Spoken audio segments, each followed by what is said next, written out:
I had been buried at the office until the dead of night. By the time I finally dragged myself back to my Brooklyn brownstone, my bones ached with a deep, hollow exhaustion. Pushing open the bedroom door, I found my husband sleeping in our bed with his mistress. I didn't scream. I didn't throw a fit. I quietly reached over, flipped the switch to turn off the light, and walked out of the room. By the time the sun came up over the East River, it was going to be over for both of them. When I first stepped into that dark bedroom, my hands had been shaking uncontrollably. It wasn't out of a blinding, hysterical rage, but because my body was entirely depleted. I had just pulled a grueling 16-hour shift at the firm, a marathon that started at 8 o'clock the previous morning. Up until that exact moment, my limbs had felt as heavy as lead. I hadn't even mustered the energy to shrug off my trench coat. I had walked in, leaning heavily against the drywall for support. A rustling sound came from the bed. There was nothing inherently unusual about that. It was supposed to be my place to sleep, after all. I was so bone-tired, my brain felt like absolute mush. I just wanted to crash onto the mattress and bury myself under the duvet. I wouldn't have cared if the world ended tomorrow. But when my fingers blindly brushed the nightstand, they touched something foreign. It wasn't my iPhone. It wasn't my water glass. It was a hair tie, a cheap, pink, plastic scrunchie with a little bow. I stood stupidly in the dark for 2 full seconds before I heard the breathing. It wasn't just his. From the opposite side of the king-sized bed came someone else's breath, a very light, shallow rhythm, like someone was intentionally trying to hold it in. Gradually, my eyes adjusted to the darkness. The ambient, orange glow of the New York streetlights filtered through the gap in the blinds, casting a single pale beam at the foot of the bed. On the hardwood floor, I saw 2 pairs of shoes. One pair was my husband's expensive leather Oxfords. The way they were carelessly kicked in opposite directions perfectly mirrored his core nature. A solid, polished exterior masking absolute chaos underneath. The second pair consisted of pink Vans, very small in size, kicked off in such a frantic rush they were still fully laced.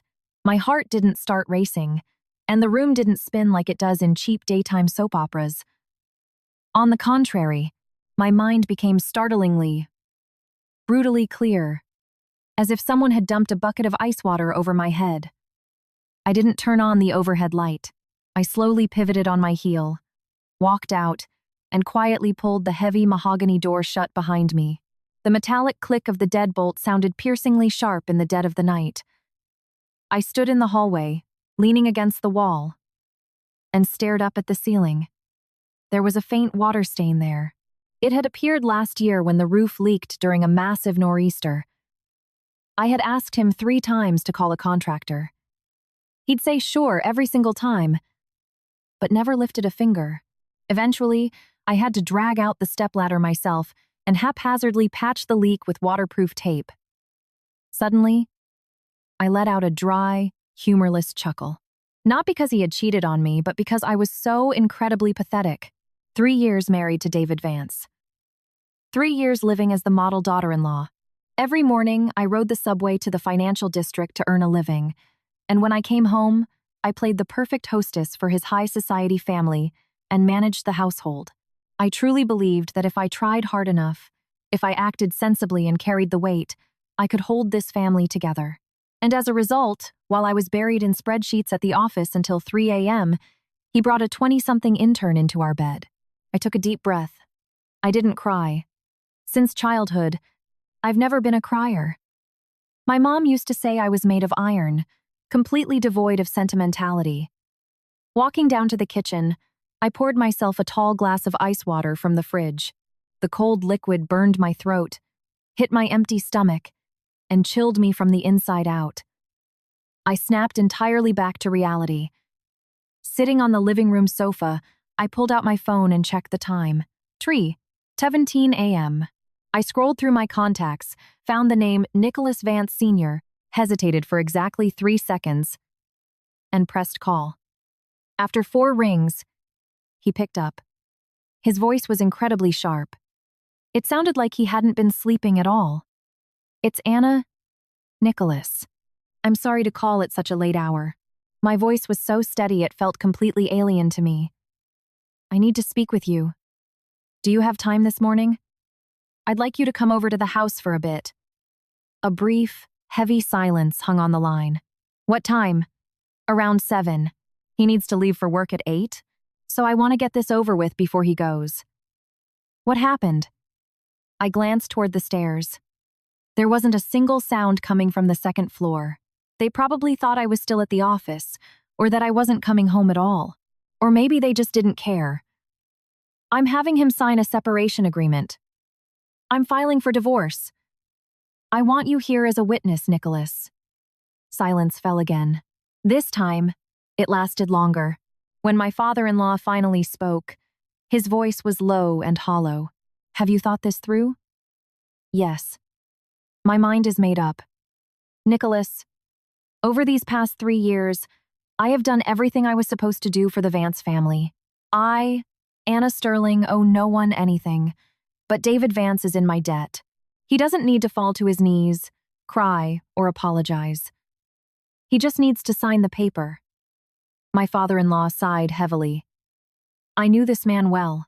His entire life revolved around discipline, legacy, and corporate reputation. He would never forgive his son for a stunt like this. Not because I was so wonderful, but because of his golden rule. Live so as not to disgrace the Vance name. It was a doctrine passed down from his own father. All right, I'll be there at 7. Hanging up, I didn't go upstairs, nor did I move to the guest room. Crossing one leg over the other, I sat on the sofa, opened the Notes app on my phone, and started making a list. This Brooklyn brownstone was bought by me before the marriage. The deed is in my name. The car was also bought by me before the wedding. My salary as an internal auditor is $150,000 a year. I transferred $100,000 into my private investment accounts and spent the rest on living expenses. Over the past 3 years, my portfolio had grown to about $300,000. David's salary was $200,000 a year. He blew every last cent of it. Premium bottle service in Manhattan, high-stakes poker nights with his old frat brothers, maintaining his vintage Porsche. The major household expenses, the utilities, the groceries, they always fell squarely on my shoulders. Listing it all out point by point, I realized I hadn't lost absolutely anything financially. And since I hadn't lost anything, there was nothing to cry about. All I felt was dirty. That bed, those pillows, that duvet, all of it was tainted. The clock neared 4:30 a.m. I got up and walked to the kitchen.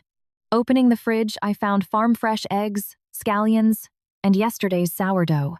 I tied an apron around my waist and started cooking breakfast. I scrambled the eggs, toasted the bread, and brewed a fresh pot of dark roast coffee. I was doing what I was supposed to do, not because I had any lingering feelings left. I am a person for whom everything must have a definitive beginning and a definitive end. Since I had lived in this house as a wife for 3 years, I was going to make breakfast on my final morning properly. At 6:30, I set the table for 3, for my father-in-law, for myself, and for the man who was about to become my ex-husband. I didn't make anything for the intern. That girl had no right to eat food prepared by my hands. At 6:50, the doorbell rang. Opening the door, I saw my father-in-law. He was wearing a dark charcoal suit, his silver hair neatly combed back. Behind him stood his driver and personal assistant, Evan, holding a leather briefcase. Come in, Nicholas. I stepped aside. He stared intently into my face for 2 solid seconds. I knew what he was looking for. He was checking to see if I had been crying, if I looked haggard, if I was on the verge of a hysterical breakdown. I was perfectly fine. My eyes were dry, my expression calm, and there was even a faint, polite smile playing on my lips. Come on through. Breakfast is ready. He wiped his shoes on the mat, walked in, and sat at the dining table. Looking at the spread, he murmured, You still have the strength to cook. His tone carried a mix of incomprehensible emotions.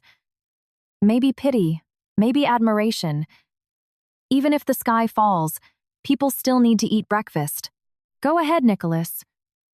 We'll talk when he wakes up.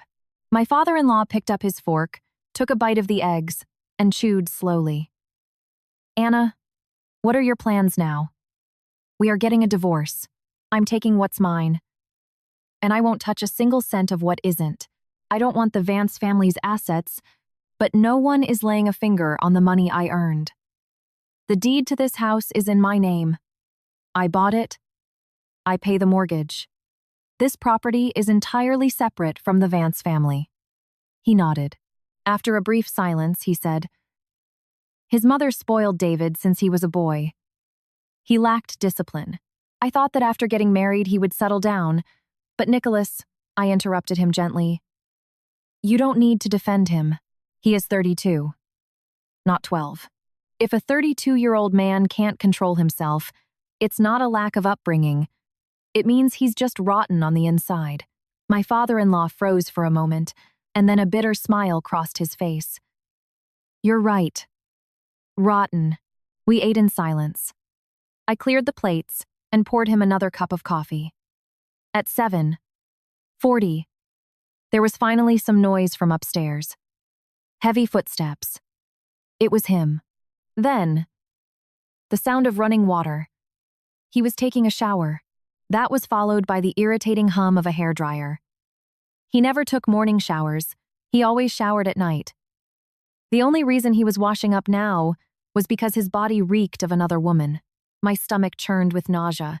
At exactly 8 a.m., footsteps sounded on the stairs. He was coming down. I sat on the living room sofa. My father-in-law sat at the dining table. We both stared at the staircase. David descended wearing a tailored navy blue suit. His hair was slicked back with pomade. His expensive Oxfords were polished to a mirror shine. He was walking down while scrolling through his phone, chewing on a cold piece of toast he had grabbed from the upstairs mini-fridge. Dad? He looked up, saw his father, and the toast nearly fell out of his mouth in shock. What's going on? It's so early. His father said nothing. He just pointed to the coffee table in the living room. On the table sat a stack of papers, 6 letter-sized pages, printed in bold. Black font at the very top were the words, Marital Settlement and Asset Relinquishment Agreement. David's face changed. He looked at the documents, then at me, then back at his father. His expression shifted from confusion to shock, and then to pure bewilderment. What does this mean? His voice cracked. Exactly what it says. My voice was as calm as if I were discussing the weather. Anna, are you? He took a step toward me, reaching out to grab my hand. Listen to me. I can explain. Don't touch me. My tone wasn't loud, but it was as hard as granite. His hand froze in mid-air and slowly dropped. What exactly are you going to explain? Why you brought an intern into my bed or something else? The color drained from his face. How? How do you know? I got home at 3 a.m. and saw everything. That girl's pink scrunchie is still sitting on my nightstand. Want me to go up and get it? David's lips trembled. He spun toward his father, looking for a lifeline. Dad, Shut up, Nicholas Sr. snapped. The words were short, but the weight behind them was crushing. David instantly snapped his mouth shut. His father stood up, walked over to the table, picked up the agreement, and threw it down in front of him. Sit down and sign it. No more talking. David didn't sit. He stood rooted to the spot, drilling holes into the document with his eyes. His fingers were twitching. You won't sign it? He whispered to himself. Then louder. I won't agree to a divorce. Do you think you have a choice? His father's voice remained low, but every syllable hit like a hammer driving a nail into wood. Think about what you've done. You've dragged this family's reputation through the mud. Dad, I was just a little confused. Just a little lost. I laughed. A genuine laugh burst out of my chest. It wasn't a sneer or a bitter chuckle, just a laugh at the sheer absurdity of the situation. David, this intern's name is Mia, right? 23 years old.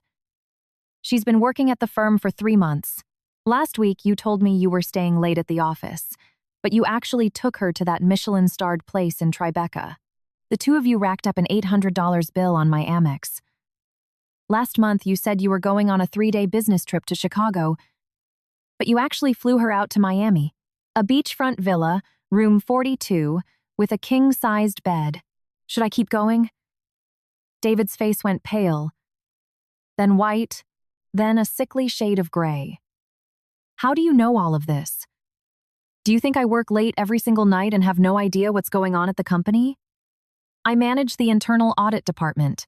Digging through financial records is my actual profession. Your credit card statements, the places you've been, I can trace it all. It's not that I didn't know.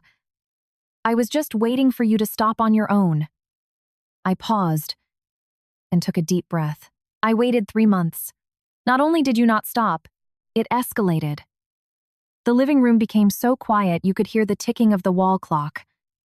David slowly sank onto the sofa. I could see his legs shaking. The fabric of his trousers trembled slightly. Anna. His voice was hoarse. It's my fault. I'm so sorry. Give me one single chance. No. My answer severed all ties. Like a knife slicing through a rope. I, Anna Sterling, even if I lose the whole world, will not lose myself. And I am not going to sob and throw a tantrum because you treated me like a doormat. I'm simply going to pull the mat out from under your feet and walk my own path. I looked him dead in the eye, putting force into every word. Now, sign it. He didn't move. His father pulled a pen from the briefcase Evan had brought and placed it on the table. It was a standard black Mont Blanc, but at that moment, it looked like a loaded gun. Sign, his father ordered. Just one word. David's hand shook as he reached for the pen. The moment he touched it, his fingers cramped, and he nearly dropped it. He very slowly turned the first, second, and third pages of the agreement, reading every line. The condo. It all goes to you? He looked up at me. It's the house I bought. Premarital property. It has absolutely nothing to do with you. I bought the car too. So that doesn't concern you either. Your savings. My savings are mine. And yours? Oh, right. You don't have any. You make $200,000 a year and blow through all of it. And when you ran short, you took my money. David, you're 32 years old and you don't have a dime to your name. Aren't you embarrassed? His face flushed red again. This time he wasn't pale. A thick, dark flush crept from his neck up to his forehead. But this is too much. What is too much? I cut him off. Taking back what belongs to me is too much? Wake up, David. I'm not dividing our assets.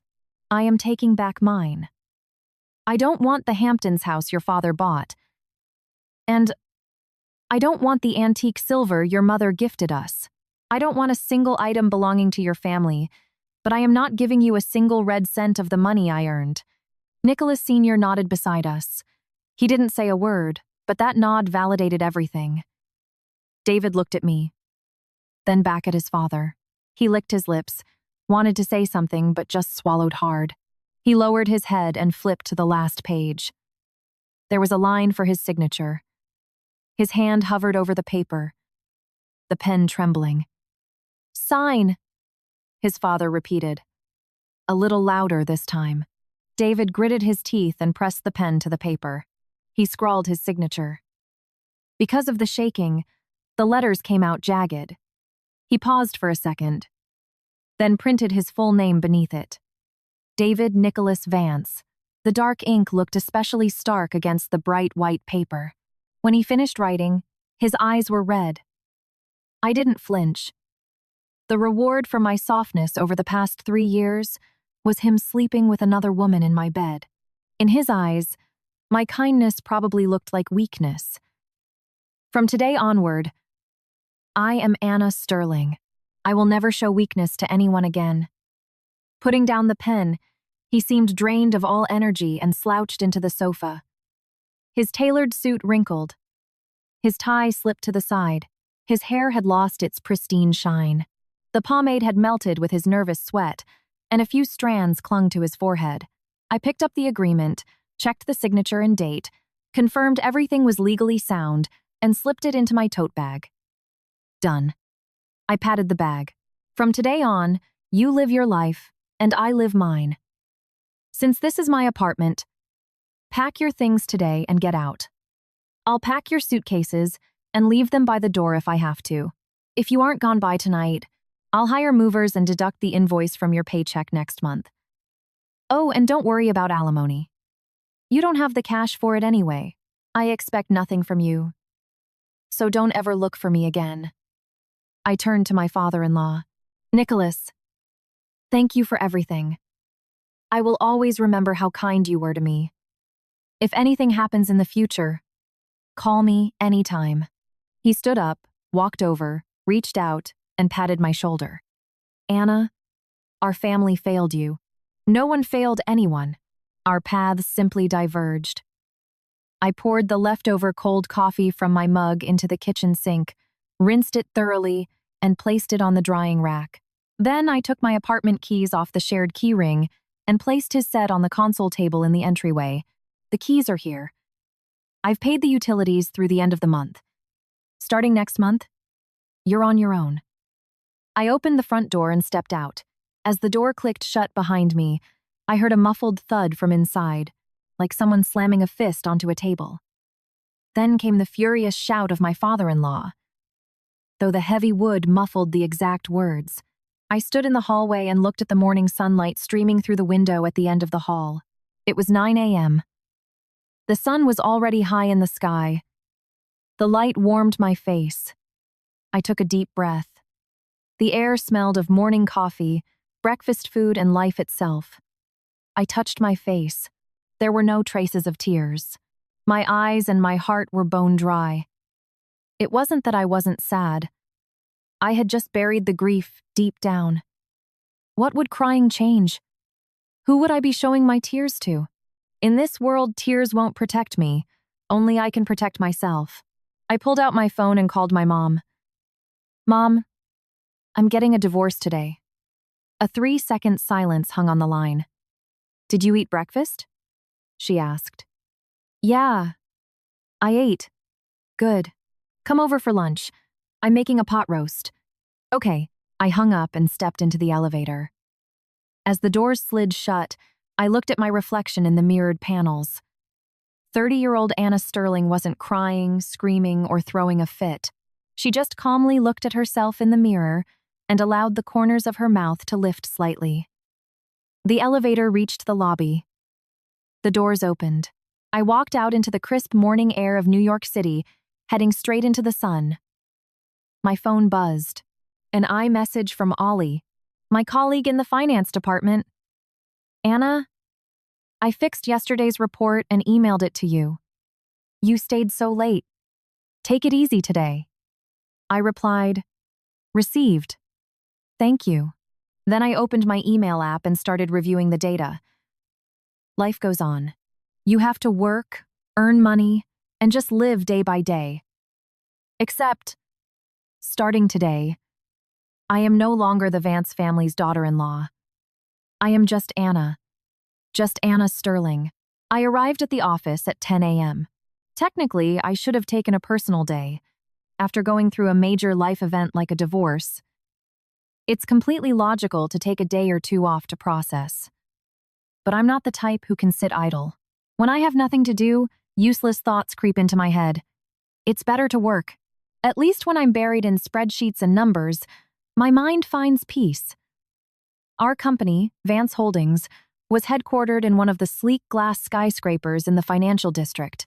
We occupied floors 8 through 10. My department was internal audit. Simply put, we check the math. If someone's numbers don't add up, we dig until we hit bedrock. People don't usually like us, but I enjoy the work. Good morning, Anna. The receptionist smiled as I walked in. Morning. I walked into my office, set my bag down, and booted up my Mac. A thick stack of printed ledgers I hadn't finished yesterday sat on my desk. I put on my blue light glasses and started flipping through the pages. About half an hour later, my cell phone rang. The screen flashed my mother-in-law's name. I hesitated for a second, then answered. Yes, Eleanor. Don't you dare call me Eleanor. Her voice grated against my eardrum like a rusty saw. How dare you speak to me like that? Who the hell do you think you are divorcing my son? Who do you think you are forcing him to sign those papers? Who are you too? I pulled the phone slightly away from my ear, waiting for her to finish screeching. Know your place. Being allowed into the Vance family is a blessing your ancestors couldn't have bought. Do you know what kind of status my son holds? He's handsome. He has a prestigious job. He comes from old money. What more could you possibly want? Eleanor. I cut her off. Are you aware that your son has been cheating on me during our marriage? He brought an intern from this very company into my home and slept with her in my bed. Dead silence on the other end. 5 seconds passed. So what? Her voice lost some steam, but she continued her delusion. All men are like that. A wife is supposed to turn a blind eye. Turn a blind eye? I laughed. Eleanor, have you forgotten how you practically ripped the hair out of a woman's head just because Nicholas was having a business lunch with her at Le Bernardin? A chilling, deathly silence filled the phone. How? How do you know that? Is there anything in that family I don't know? Eleanor, don't call me again just to throw curses. The separation agreement is signed. Your son signed it himself, and Nicholas Sr. was the witness. If you have a problem with it, go complain to your husband. Click. I hung up, switched my phone to silent, and placed it face down on the desk. A few colleagues in the bullpen were stealing glances at me. I pretended not to notice. During my lunch break, I went down to the deli on the ground floor and grabbed a hot pastrami sandwich. Mom said she was making pot roast, but I really didn't want to take the subway all the way to Brooklyn right now. I figured I'd just eat near the office. I sat at a small corner table, took 2 bites, and my phone lit up again. This time, an unknown number. Hello? Anna Sterling speaking. A young female voice came through, so sickeningly sweet it made my jaw clench. Yes. Hi. This is Mia Jenkins. I work with David Vance. I stopped chewing for a second. Mia Jenkins, the intern who stayed with him in Miami. The one who left her pink scrunchie on my nightstand. What do you want? I kept my voice entirely devoid of emotion. I just wanted to talk to you about David. We have nothing to talk about. We're getting divorced. I know. That's why I want to talk. Her voice was still dripping with honey, but I caught an undercurrent of something else. Provocation? Or maybe bragging. What exactly did she think we needed to discuss? I put down my sandwich and leaned back in my chair. I just wanted to say that I'm not the reason for your divorce. Your marriage had problems from the very beginning, didn't it? Little girl, I interrupted her. I never said you were the cause, but you are a symptom. And that line, your marriage had problems from the beginning, is straight out of the Mistress 101 handbook. Couldn't you come up with something more original? Silence on the line. You're being very rude, her voice shifted. The sweetness vanished, replaced by an icy edge. My words hurt your feelings, but clearly your own actions don't bother you. Climbing into a married man's bed, sleeping on another woman's sheets that is 10,000 times uglier than any words. You want me to tell you something else? You didn't need to call me to gloat. I don't want David Vance anymore. If you like him so much, keep him. But let me give you a free piece of advice. Since he cheated on me behind my back, he will absolutely cheat on you behind yours. Whoever picks up a man like that is getting the worst end of the deal. Good luck. I hung up, blocked the number, and went back to my lunch. The pastrami had cooled down, but it still tasted fine. Late in the afternoon, my father-in-law called. Anna, where are you? At work. Do you have time tonight? Nicholas, I'm fine. You don't need to. It's not out of politeness. I need to give you something. If you're open to it, let's meet at 7 at our usual spot. The usual spot was a quiet, dimly lit steakhouse in Tribeca. Very private. The owner was an old friend of Nicholas. Back when I was still part of the Vance family, he would occasionally take me there. Just the two of us, drinking expensive scotch and talking business. Yes, okay, I'll be there. Hanging up, I refocused on work.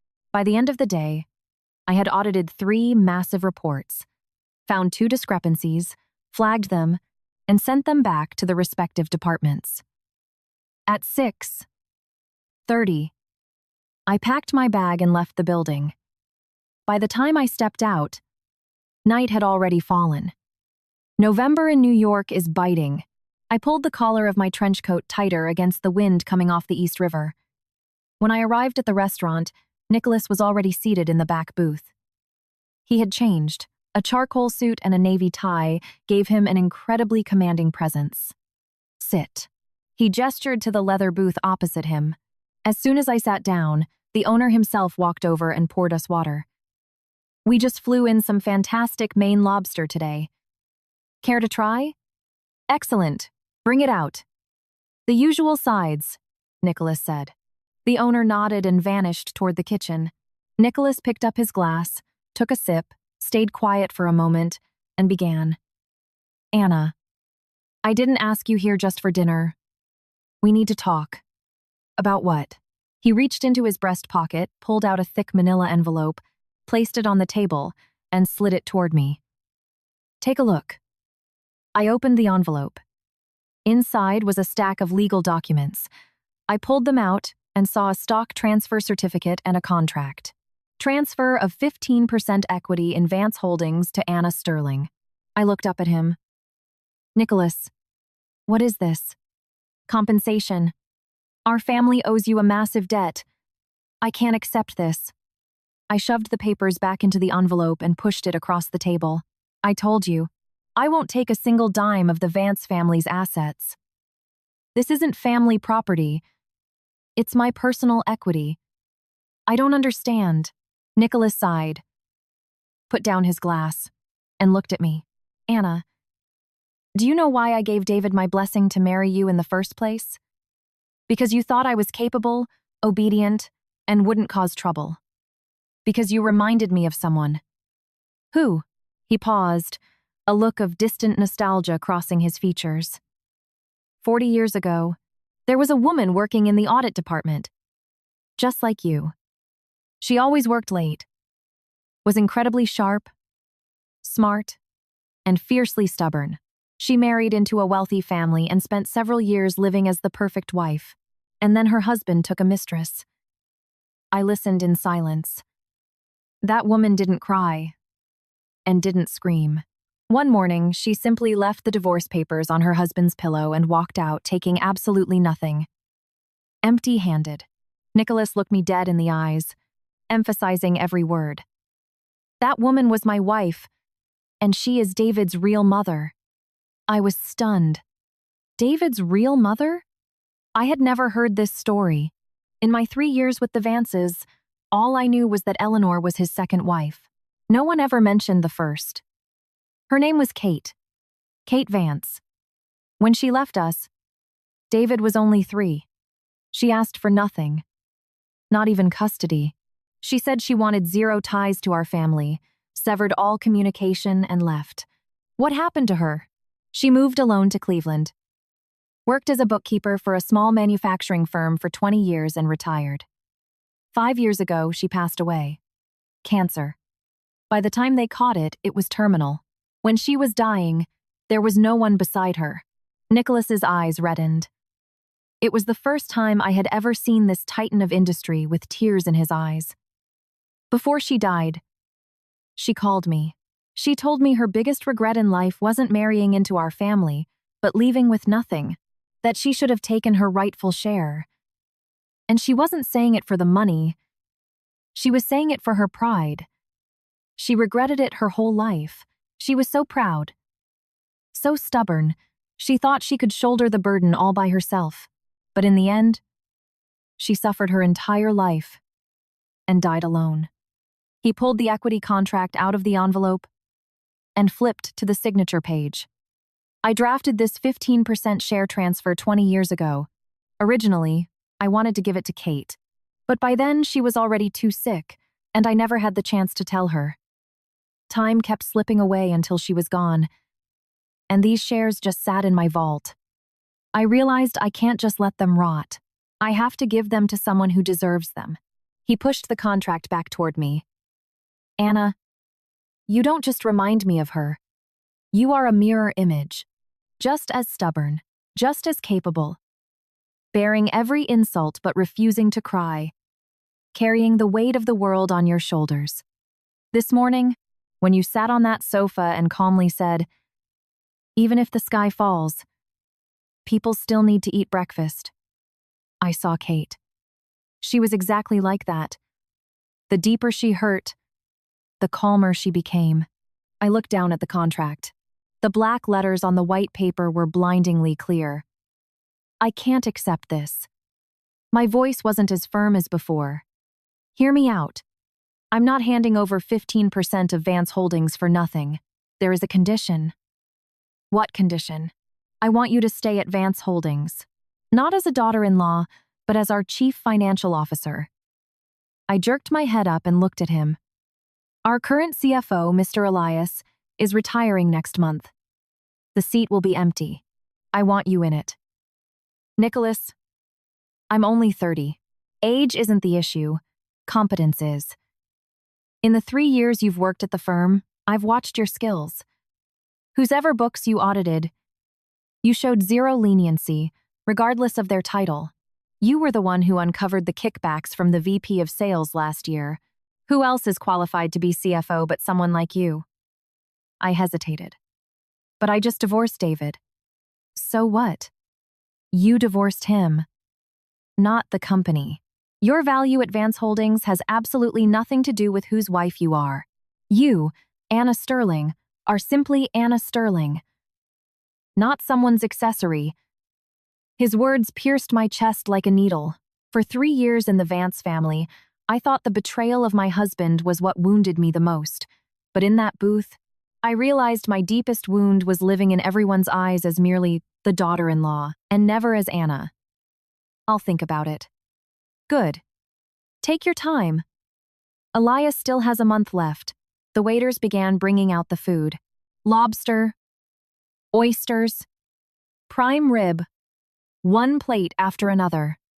Nicholas ordered a bottle of high-end Macallan and poured me a generous glass. Drink. Today is the day you won your freedom.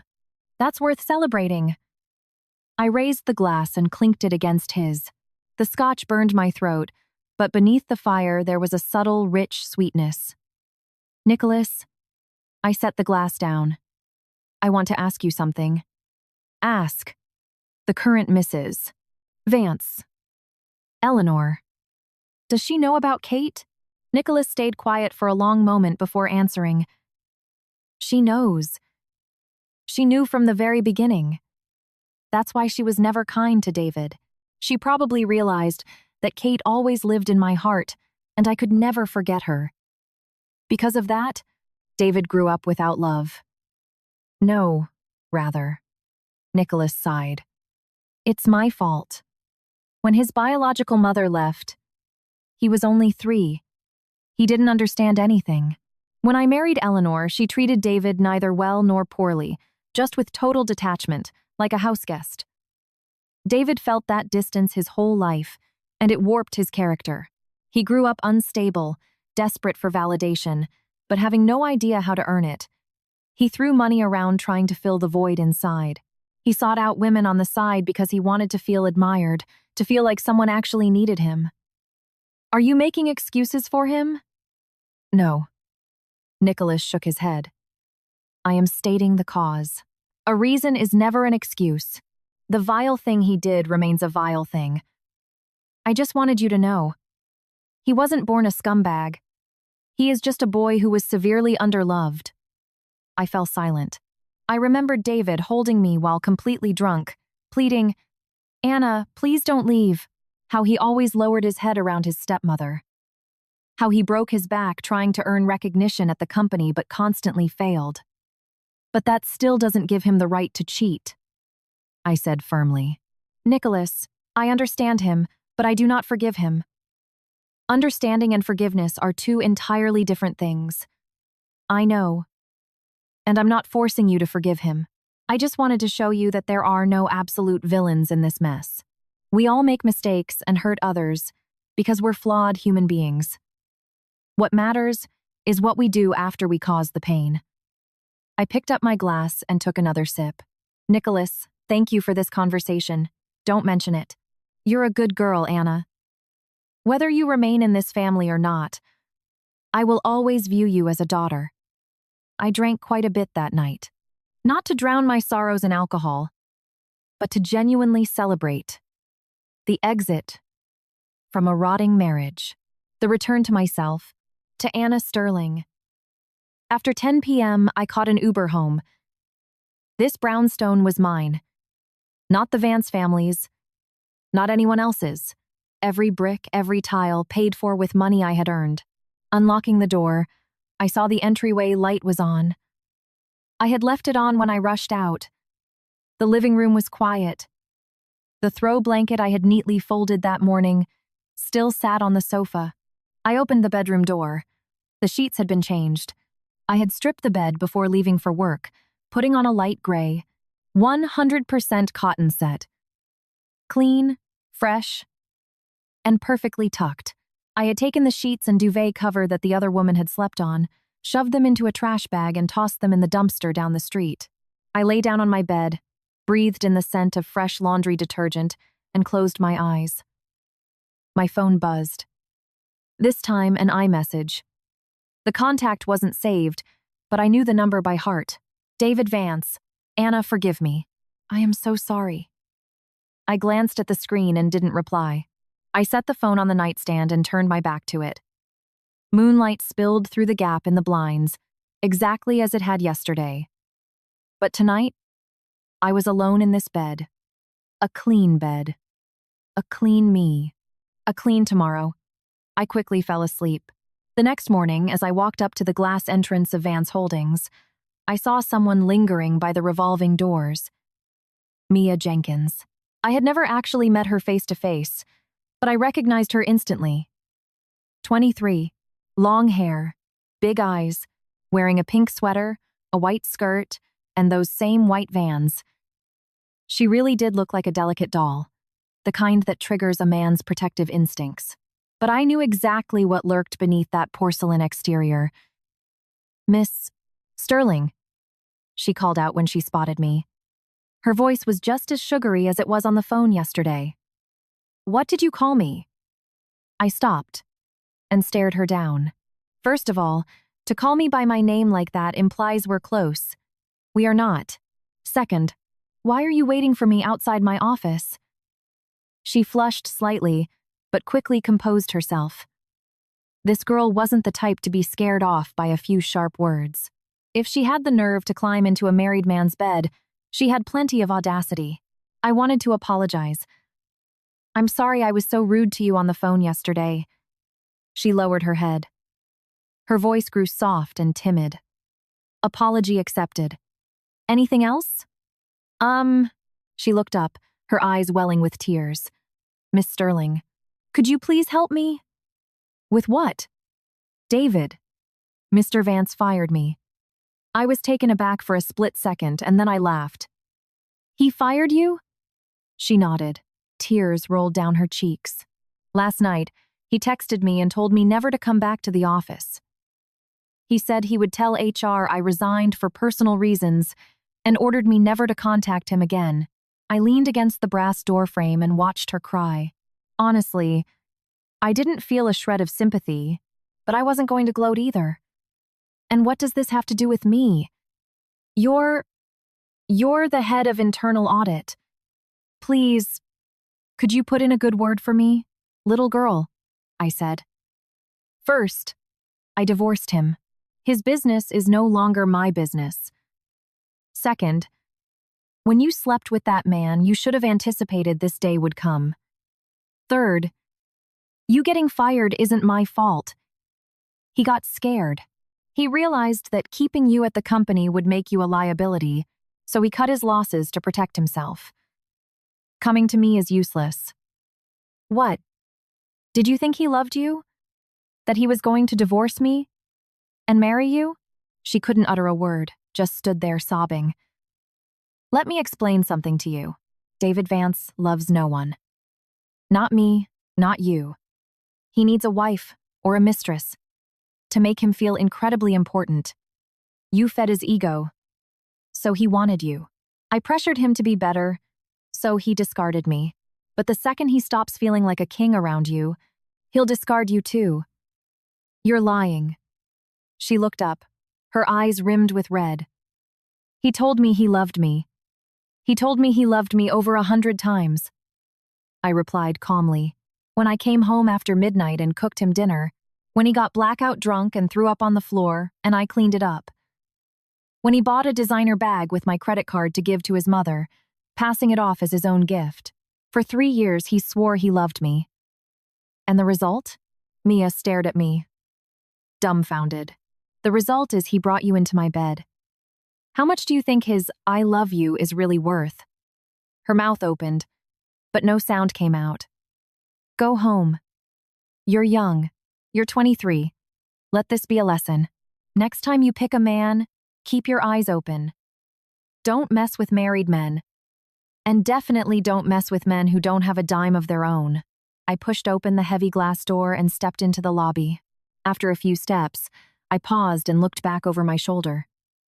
Oh, by the way, you left that pink scrunchie on my nightstand. Don't forget to come get it. She turned the color of a ripe tomato, spun around and ran down the sidewalk. I shook my head and headed for the elevators. Up in the office, I saw Ollie was already at her desk.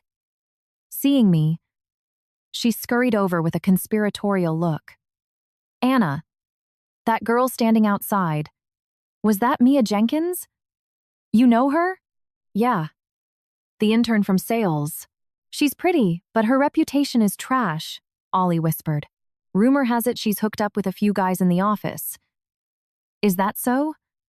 I sat down and booted up my computer. Uh-huh. And she's sneaky as a fox. Last month at the sales department mixer, she got drunk and hung off Director Lee, crying about how she had nobody in New York. Everyone felt so bad for her. Then someone saw her sneaking out of his hotel room later that night. Don't spread gossip, Ollie. Words without proof can ruin lives. Ah, got it.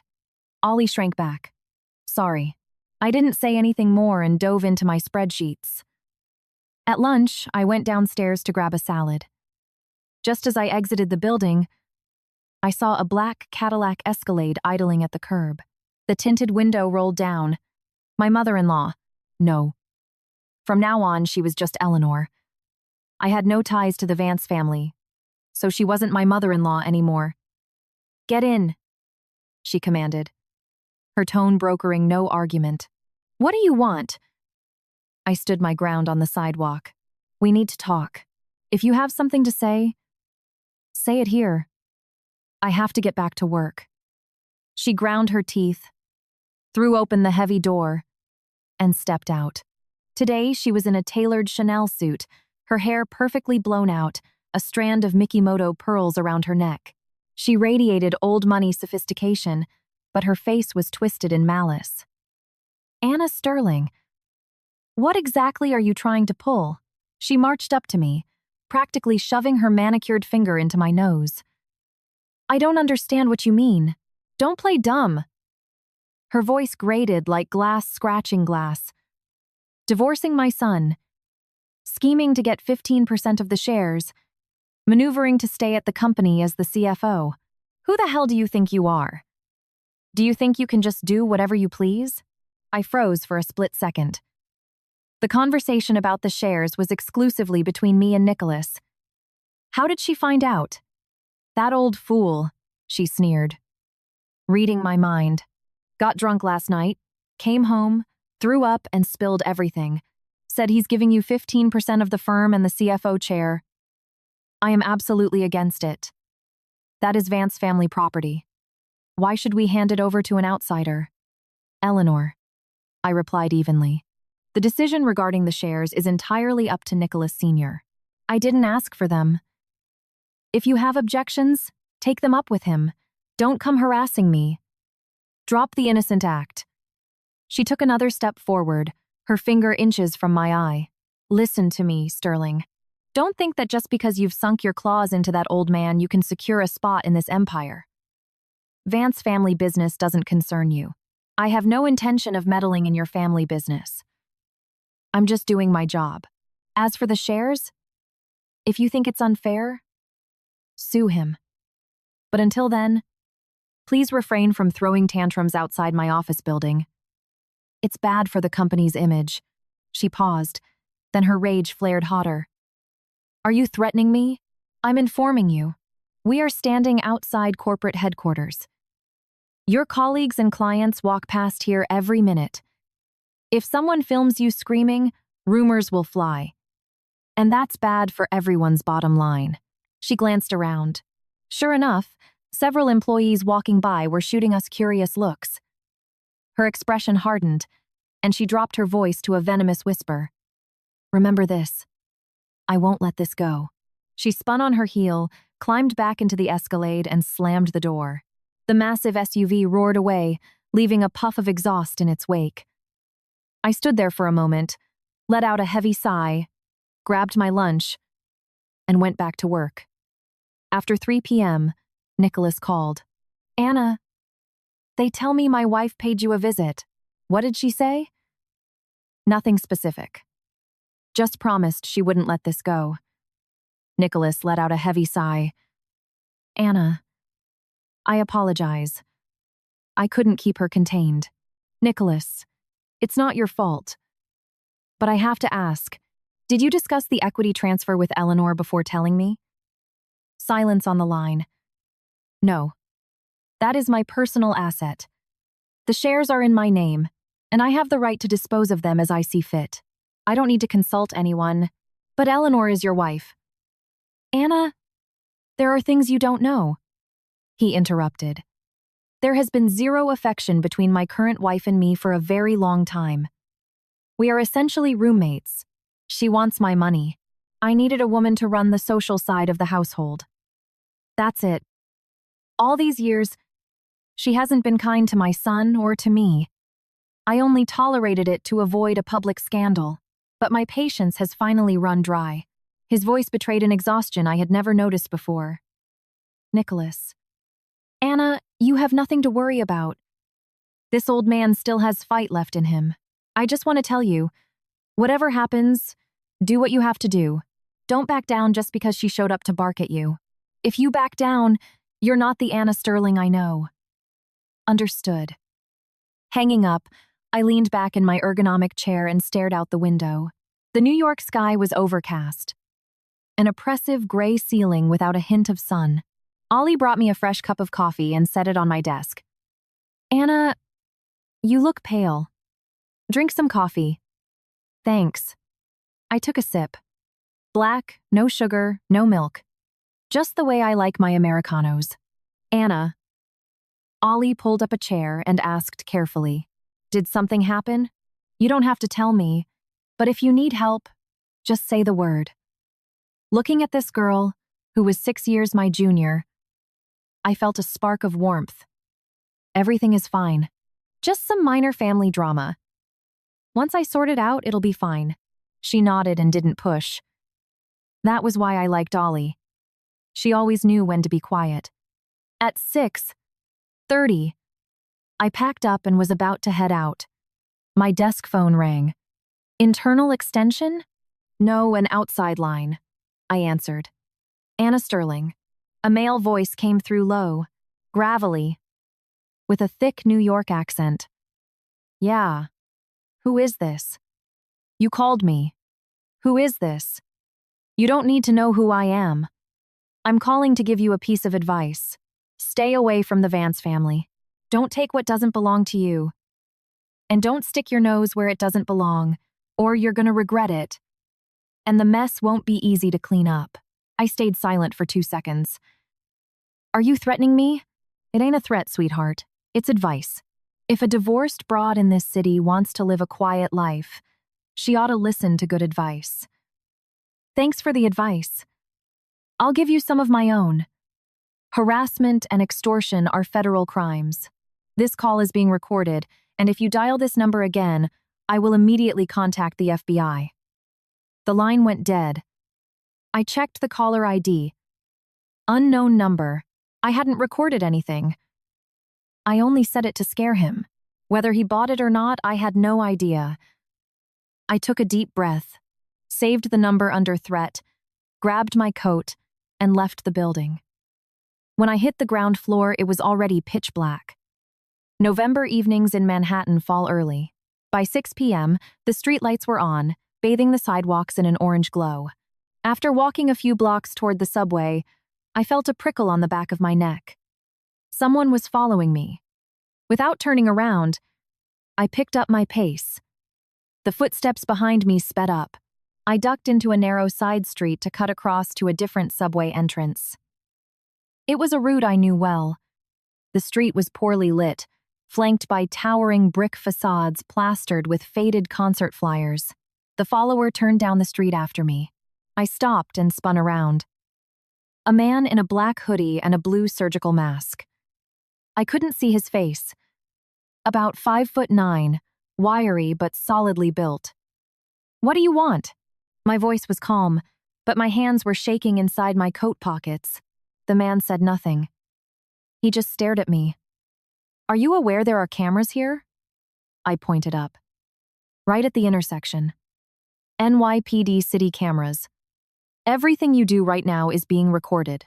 The man hesitated and reflexively glanced over his shoulder. In that split second, I ripped a canister of pepper spray from my pocket. Ever since I moved to the city, I never left home without it. I leveled it at his face and pressed the trigger. "Arg!" The man shrieked, clutching his face, and dropped to his knees. I turned and bolted.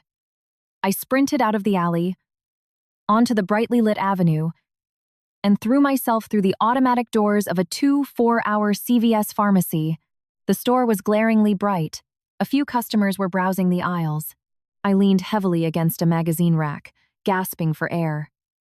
My heart was hammering a frantic rhythm against my ribs. The cashier rushed out from behind the counter. "Miss, are you okay?" "Yes, I'm okay. Can I use your phone?" "I need to call 911. He handed me his cell. I dialed. "NYPD emergency. What is your location?" "I want to report a stalking and attempted assault.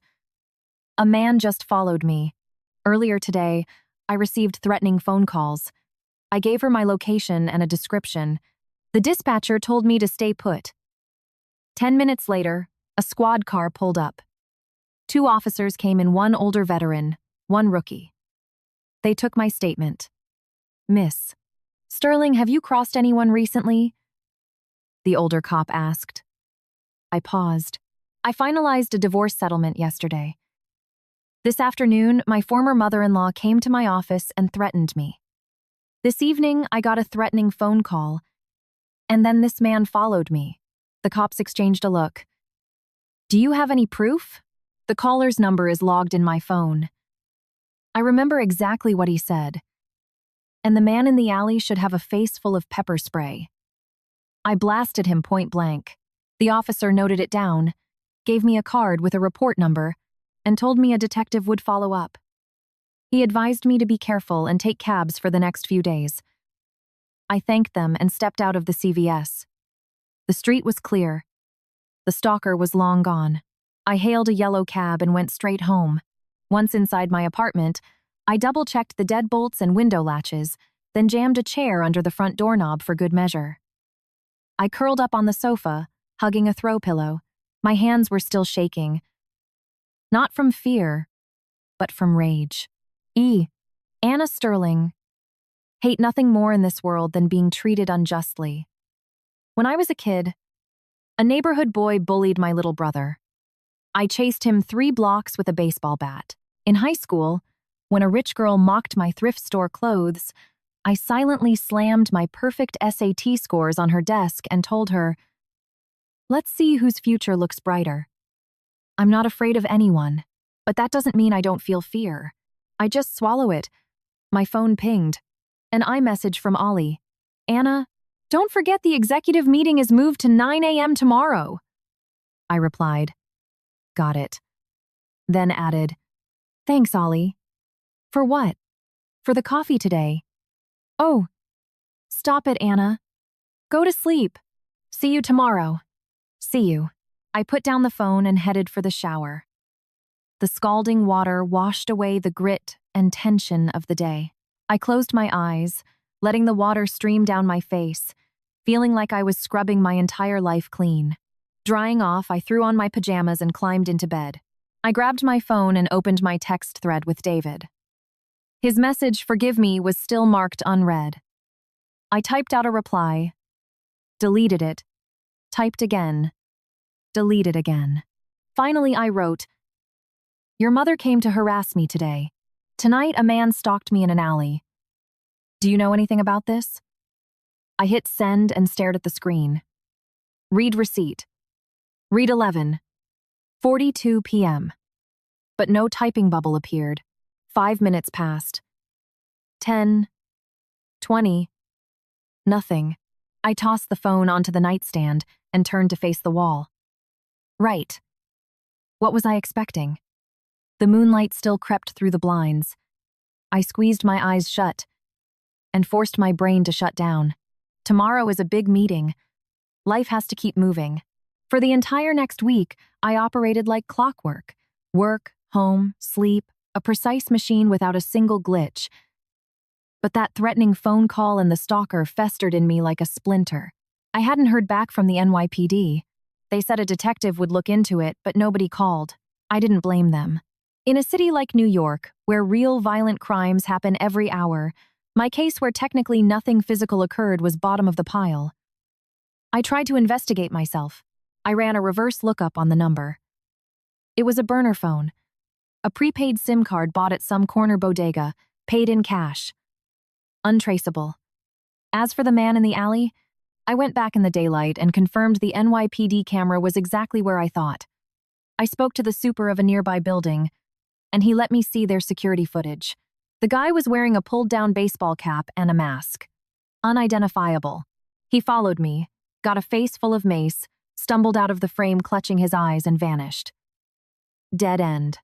I sat at my kitchen island, staring blankly at the grainy screenshot on my laptop, running through the suspect list. David? Unlikely. He was too much of a coward for street-level intimidation. Eleanor? Highly probable. She threw a fit during the day. The incident happened at night. The timeline fit. But a wealthy socialite wouldn't do it herself, she hired someone. Who else? Vance Holdings was a massive conglomerate. There were plenty of corporate enemies, but if they wanted revenge, they would target Nicholas Sr. Why me? And then it hit me. The 15% equity. How much was Vance Holdings worth? If you calculate the current market cap, 15% was roughly $300 million. $300 million. That kind of money could make anyone lose their mind. People have killed for a fraction of that. I picked up my phone and called my father-in-law. Nicholas, I need to speak to you about the shares. What's wrong? I'm receiving threats over them. I thought you should know. A heavy silence fell over the line. Come to my house right now. I need to show you something. I caught a train, then an Uber out to Greenwich, Connecticut, a sprawling 3-story stone mansion with a massive indoor pool. The first time I visited this place, I thought it would take 10 minutes just to walk from one wing to the other. Now, it just felt like a cold, hollow mausoleum.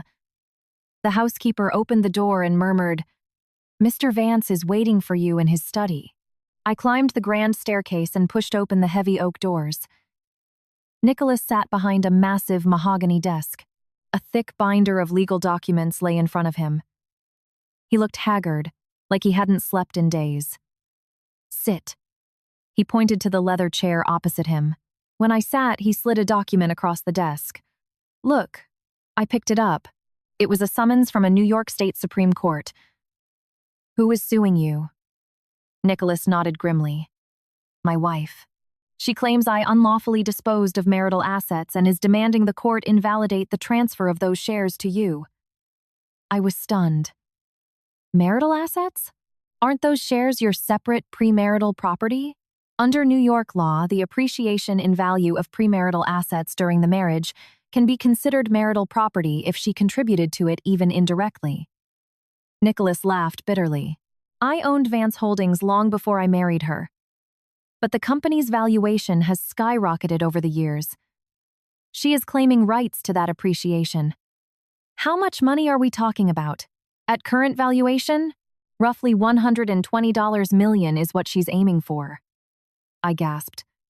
She hired a shark. The most vicious divorce attorney in Manhattan.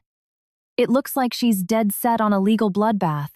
Nicholas, in that case, the shares Anna do not back down. He locked his tired steel eyes onto mine. I told you, those shares are my debt to Kate. And to you. No matter what happens, they are yours. I will handle the lawsuit. Don't worry your head over it. Just do your job. My job? As the acting chief financial officer, I want you to initiate a comprehensive internal audit of the entire conglomerate. I looked at him, not entirely following. But Nicholas, we undergo external audits by a Big Four firm every fiscal year. It's routine. He shook his head. I suspect someone on the inside is cooking the books. For the past 2 quarters, our gross revenue has been climbing, but our net profit is taking a nosedive. That defies basic economics.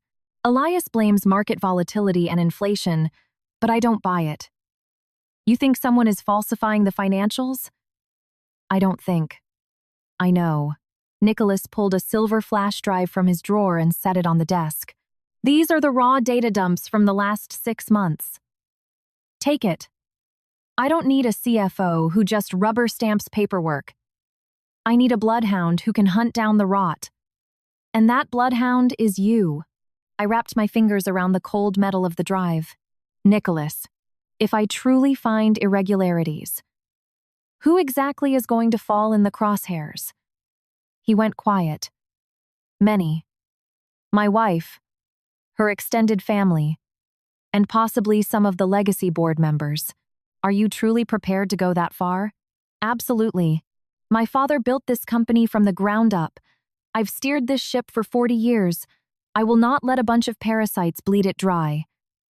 Anna, I know this is selfish of me. You just escaped the Vance family drama, and here I am dragging you right back into the swamp. But outside of you, there is no one I can trust. I studied this man. He was 68 years old. Silver hair, deep lines etched into his face. But behind his exhaustion burned an unshakable resolve. I understand. I will conduct the audit. Nicholas nodded, his eyes shining slightly. Thank you, Anna. Don't mention it. Well, it's my job. Walking out of the Greenwich estate, I nearly collided with Eleanor on the manicured gravel driveway. She was wearing gardening gloves, holding a pair of heavy-duty pruning shears, snipping at a row of imported roses. Seeing me, she stopped and leveled a glacial stare. Showed your face, after all. Came running to tattle to the old man. I came for some files. It's none of your business. None of my business? She sneered. Anna Sterling, do you really think I don't see your endgame? Using an audit as a smokescreen to purge all of my people from the firm? No. And I don't know what you mean by your people. The company employs professionals, not personal henchmen. Drop the corporate jargon. She took a step closer, the steel blades of the pruning shears glinting in the afternoon sun. Get this through your thick skull. This empire belongs to the Vances, not the Sterlings. Outsiders have no place here. Eleanor, I looked her dead in the eyes. Lower the shears. You're pointing a weapon at me, and God forbid I slip and get injured. You will be looking at felony assault charges. Her face twitched, but she slowly lowered the shears. Get out. Get off my property. It's not your property.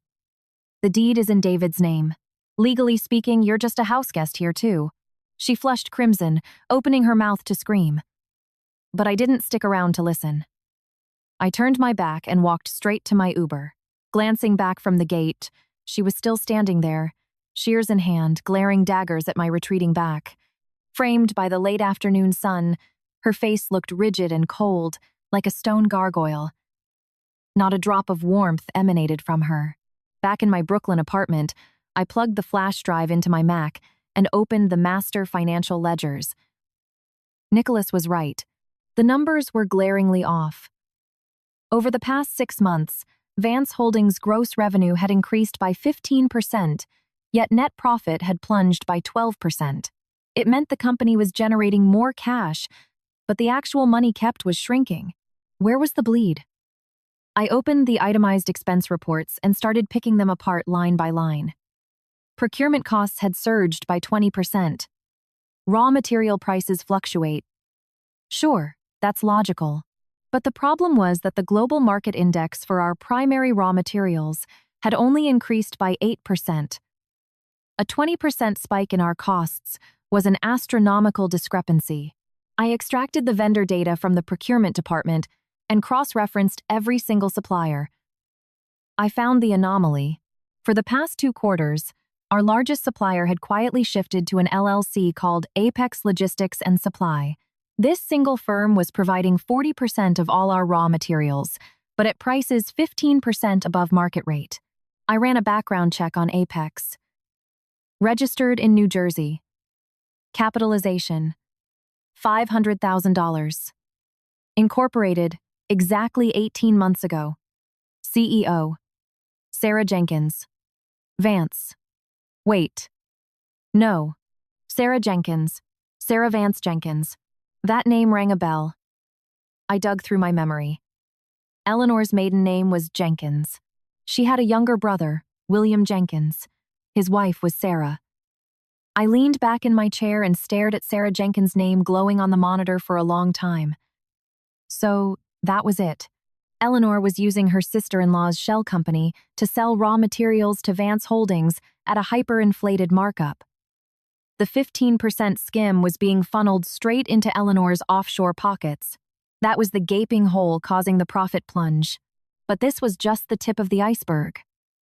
If procurement was compromised, then sales, logistics, and administration were likely bleeding out too. I checked the clock. 2 a.m.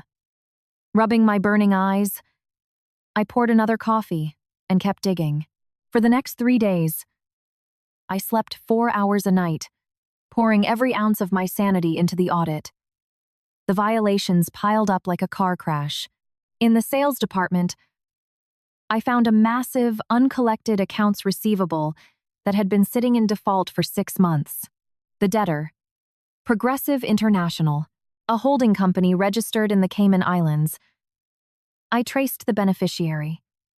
It was Eleanor's nephew, her brother's son, Alex Jenkins. Logistics costs were exceeding the industry average by 25%. The primary freight carrier? Transcontinental Freight Corp., owned by Eleanor's cousin.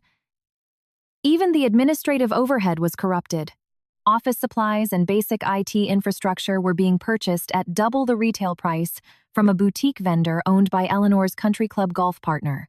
The web was dense, intricate, and sickeningly vast.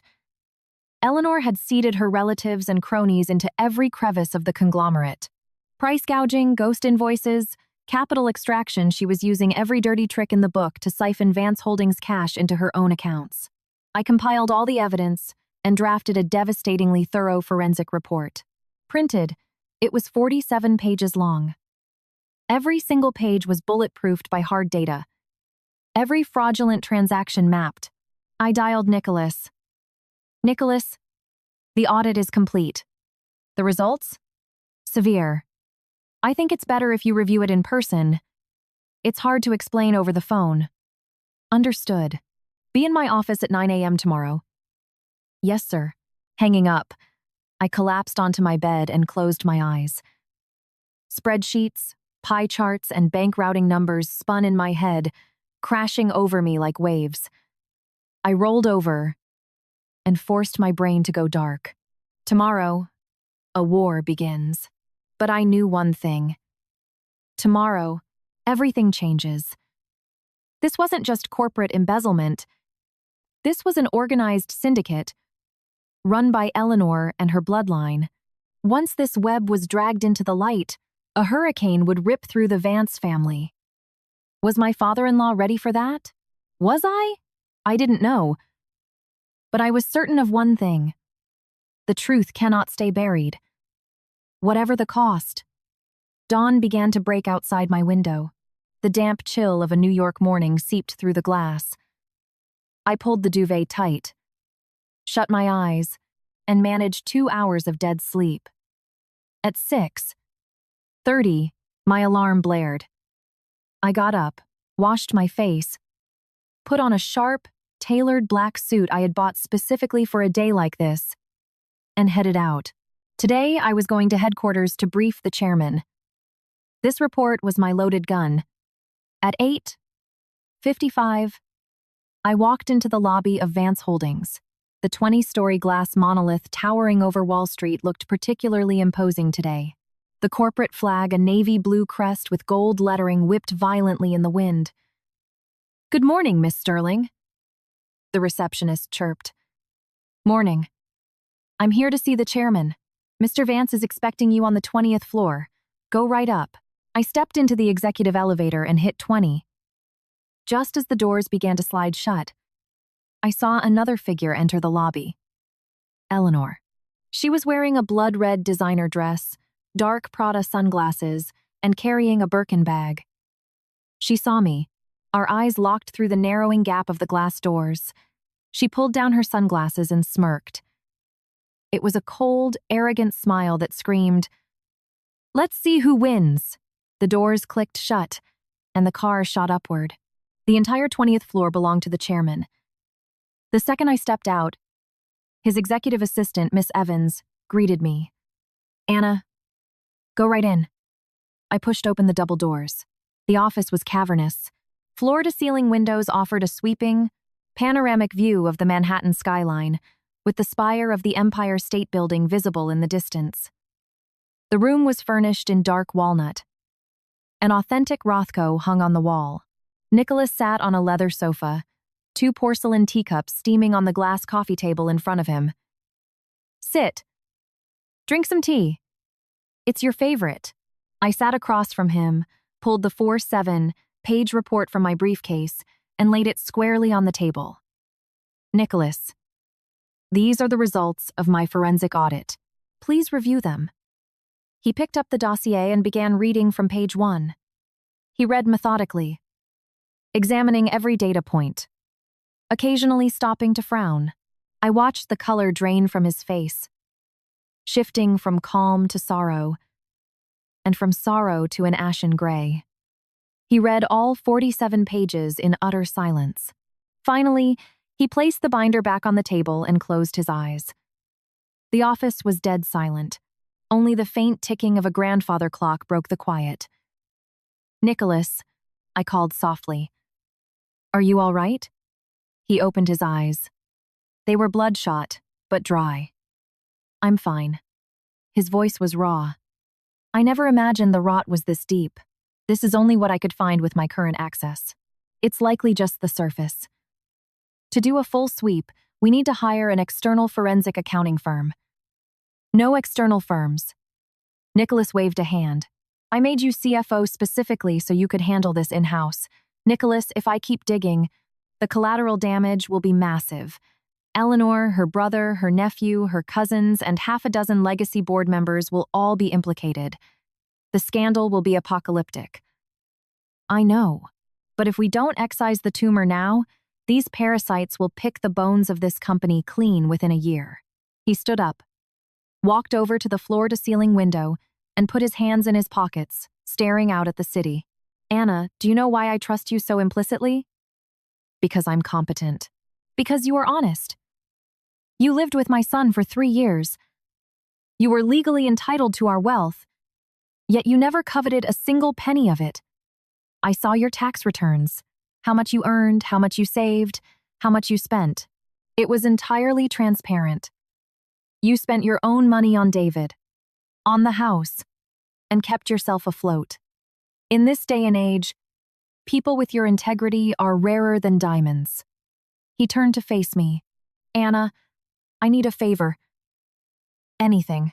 Next Monday, I am calling an emergency meeting of the board of directors. I want you to present this financial report, and I want you to stand up in front of everyone and expose everything you found. Do not hold a single thing back. I was slightly taken aback. In front of the entire board? Exactly. Everyone needs to know exactly whose pockets the money is lining, how much, and how it's being siphoned. I am going to make sure these leeches have nowhere left to hide. Nicholas, what about Eleanor? I will deal with her personally. You just prepare the presentation. Leave the execution to me. I looked at him for a long moment, then nodded. Understood. I'll do it. Nicholas nodded back, sat down, and pushed the teacup closer to me. Drink. It's getting cold. I took a sip. The tea had cooled, but the bitter, sharp aroma remained. Stepping out of the chairman's office, I ran directly into David by the elevator banks. He was wearing a slate gray suit, holding an iced coffee. Seeing me, he flinched and immediately dropped his gaze. Anna, he muttered. I walked right past him without breaking my stride. Anna, wait, he called out. I stopped and turned around. What? He opened his mouth, but the words seemed to die in his throat. He wore an expression I had never seen on him before. Not guilt, not regret, but a profound, hollow disorientation. How are you? He finally managed to squeeze out. Good. And you? I'm not doing great. Silence hung between us. Anna, that night. I wanted to apologize in person. You already texted your apology. But a text is just a text. It's not the same as saying it to your face. He took a step toward me. Anna, I know I have zero right to ask for your forgiveness, but I need you to know, I really am sorry. Noted. Is that all? He opened his mouth and closed it. Yeah, that's all. Then I'm leaving. I turned back to the elevator and pressed the down button. The doors slid open. Anna! He shouted as I stepped inside. I looked back. He was standing in the corridor, the sunlight from the window behind him casting a long, pathetic shadow across the marble floor. Take care of yourself, he said. The doors closed. I watched the numbers tick down. 20, 19, 18, 17. Suddenly, a lump formed in my throat. Not because I still loved him, just because of the memories. When we first got married, he used to brew me coffee every morning. The coffee was atrocious, but knowing I had a sweet tooth, he always stirred in a heavy spoonful of sugar. When I worked overtime, he would drive into Manhattan to pick me up. He was always late, but he always brought a hot cocoa. When we flew down to Miami for our honeymoon, he clumsily took pictures of me by the ocean. The framing was terrible, but I never deleted a single one. Those moments were real. Just like his betrayal was real, the exact same person can be kind and cruel, can love you and destroy you simultaneously. That is the most terrifying complexity of human nature. The elevator hit the lobby. I walked out, took a deep breath of the city exhaust, and exhaled. The past is the past. Time to turn the page. Back at my desk, I started condensing the 4-7-page dossier into a slideshow for the board of directors. It was a Herculean task. I had to distill complex forensic accounting into a brutal 2-0-minute presentation that even non-financial board members could digest instantly. I worked late into the night for 3 straight days, tweaking charts, verifying datasets, proofreading every slide. Ollie stayed late with me, helping to build the pivot tables and graphs. She was a wizard with Excel, making the financial bleeding look stark and visually undeniable. Anna, Ollie asked quietly as she formatted a bar chart, are you really going to show this to the board? Yes. She nodded and didn't ask any more questions. But a little while later, she spoke up again. Anna, you've lost weight recently. Are you eating real food? I eat every day. A deli sandwich or a salad doesn't count as real food. I chuckled. What does then? Hot food. Meat. Soup. You're going to make yourself sick. Okay, I hear you. I waved her off. Ollie didn't press the issue, but the next evening she showed up with 2 Tupperware containers. One for her, one for me. Inside was a massive portion of homemade meatloaf, mashed potatoes, and a thick, hearty stew. You cooked this? I asked, genuinely surprised. I woke up extra early. Even if it's not Michelin star quality, please eat it. She looked down, slightly embarrassed. I cut a piece of the meatloaf. It was incredible. Ollie, whoever marries you is going to be the luckiest guy on earth. Oh, stop it! She blushed furiously and buried her face in her potatoes. Looking at her flushed cheeks, a warm feeling spread through my chest. There are vile people in this world, yes. People like Eleanor. But there are also people like Ollie. Just because you cross paths with monsters doesn't mean you should stop believing in the good ones. By Friday night, the deck was finished. 32 slides. Lean, mean, and lethal. I printed a hard copy, laid it on my desk, and reviewed it from start to finish. Once I was certain it was flawless, I texted Nicholas. Mr. Vance, the presentation is ready. I will be on time Monday morning. Excellent. Thank you for your hard work. I set my phone down, leaned back, and exhaled deeply. My mind was crystal clear. The neon lights of the Wall Street skyscrapers bled through my window, illuminating the cover page of my report. Forensic Financial Audit. Vance Holdings. Prepared by Anna Sterling. This was the culmination of my blood, sweat, and tears. And it was my weapon. On Monday, I was going to walk into that boardroom and lay the ugly truth bare. Whatever the fallout, I wouldn't flinch. Because I, Anna Sterling, never surrender. Monday, 8:30 a.m. I walked into Vance Holdings wearing my new black suit. The sharp, aggressive cut made me look like an executioner. I pulled my hair into a tight, low ponytail and wore a pair of simple pearl studs my mother had given me. She had bought them for my wedding day but always thought they were too nice to wear casually. Today was important enough. When I entered the lobby, the receptionist looked at me differently. It wasn't her usual polite customer service smile. There was a flicker of genuine awe in her eyes. The corporate grapevine must have been buzzing. Everyone knew a slaughter was scheduled for today's board meeting. Miss Sterling, the chairman has already arrived. The rest of the board is gathering now. The meeting is in the 19th floor conference room. Thank you. I stepped into the elevator and pressed 19. Just as the doors were closing, Eleanor swept into the lobby.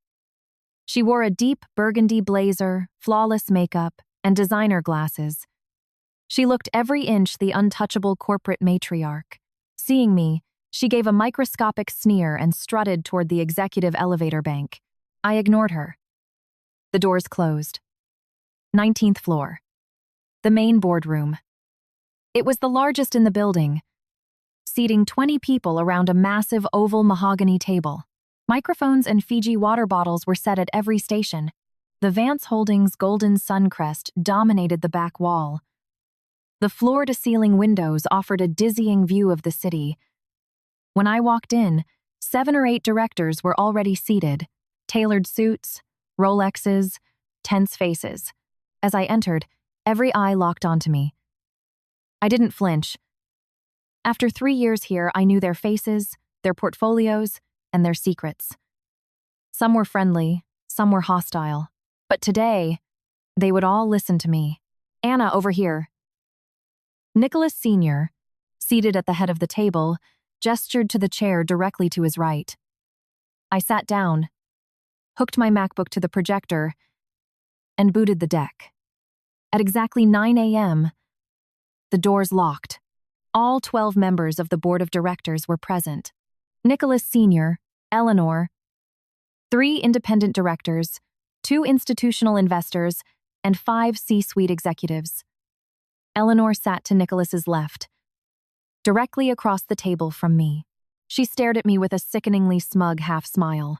"Ladies and gentlemen," Nicholas began, "I have called this emergency meeting to address a critical issue regarding our internal financials. Over the last 2 quarters, severe anomalies have appeared in our margins. Gross revenue is up, yet net profitability has plummeted. This is unprecedented. To uncover the root cause, I tasked Anna Sterling, our head of internal audit, with conducting a forensic sweep. Today, we will hear her findings." He turned to me. "Miss Sterling, the floor is yours."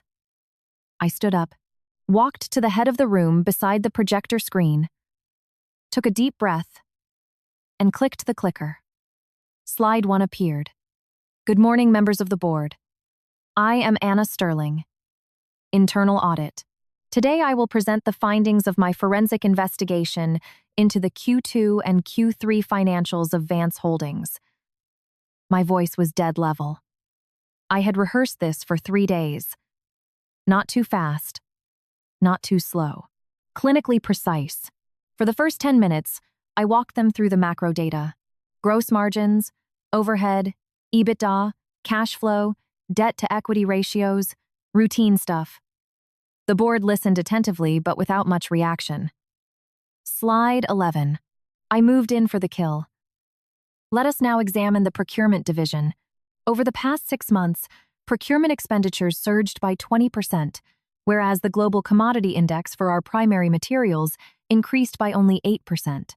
Our forensic trace revealed that this 12% delta was generated almost entirely by exclusive contracts awarded to a single vendor, Apex Logistics and Supply. I clicked to the next slide. Apex's corporate profile, LLC registration, operating capital, and CEO name filled the massive screen. The CEO of Apex Logistics is Sarah Jenkins. I swept my eyes across the room, ensuring I had everyone's absolute attention, and enunciated my next sentence perfectly. Sarah Jenkins is the sister-in-law of our seated board member, Eleanor Vance. Specifically, she is the wife of Eleanor's brother. In layman's terms, Apex Logistics is a shell company operated by Eleanor Vance's immediate family. A low murmur rippled around the mahogany table. Eleanor's smug smile vanished. She sat bolt upright, her lips pressed into a thin, white line. "Miss Sterling," one of the independent directors raised a hand. "Are you alleging that a company owned by Eleanor's relatives was overcharging us for raw materials? Do you have hard evidence of this?" "I do." I clicked the remote. A side-by-side comparative ledger appeared. Left column, market index pricing. Right column, Apex invoice pricing. The 15% markup was highlighted in glaring, neon red. These are the itemized invoices for the last 6 months. Every single PO can be cross-referenced with bank routing numbers.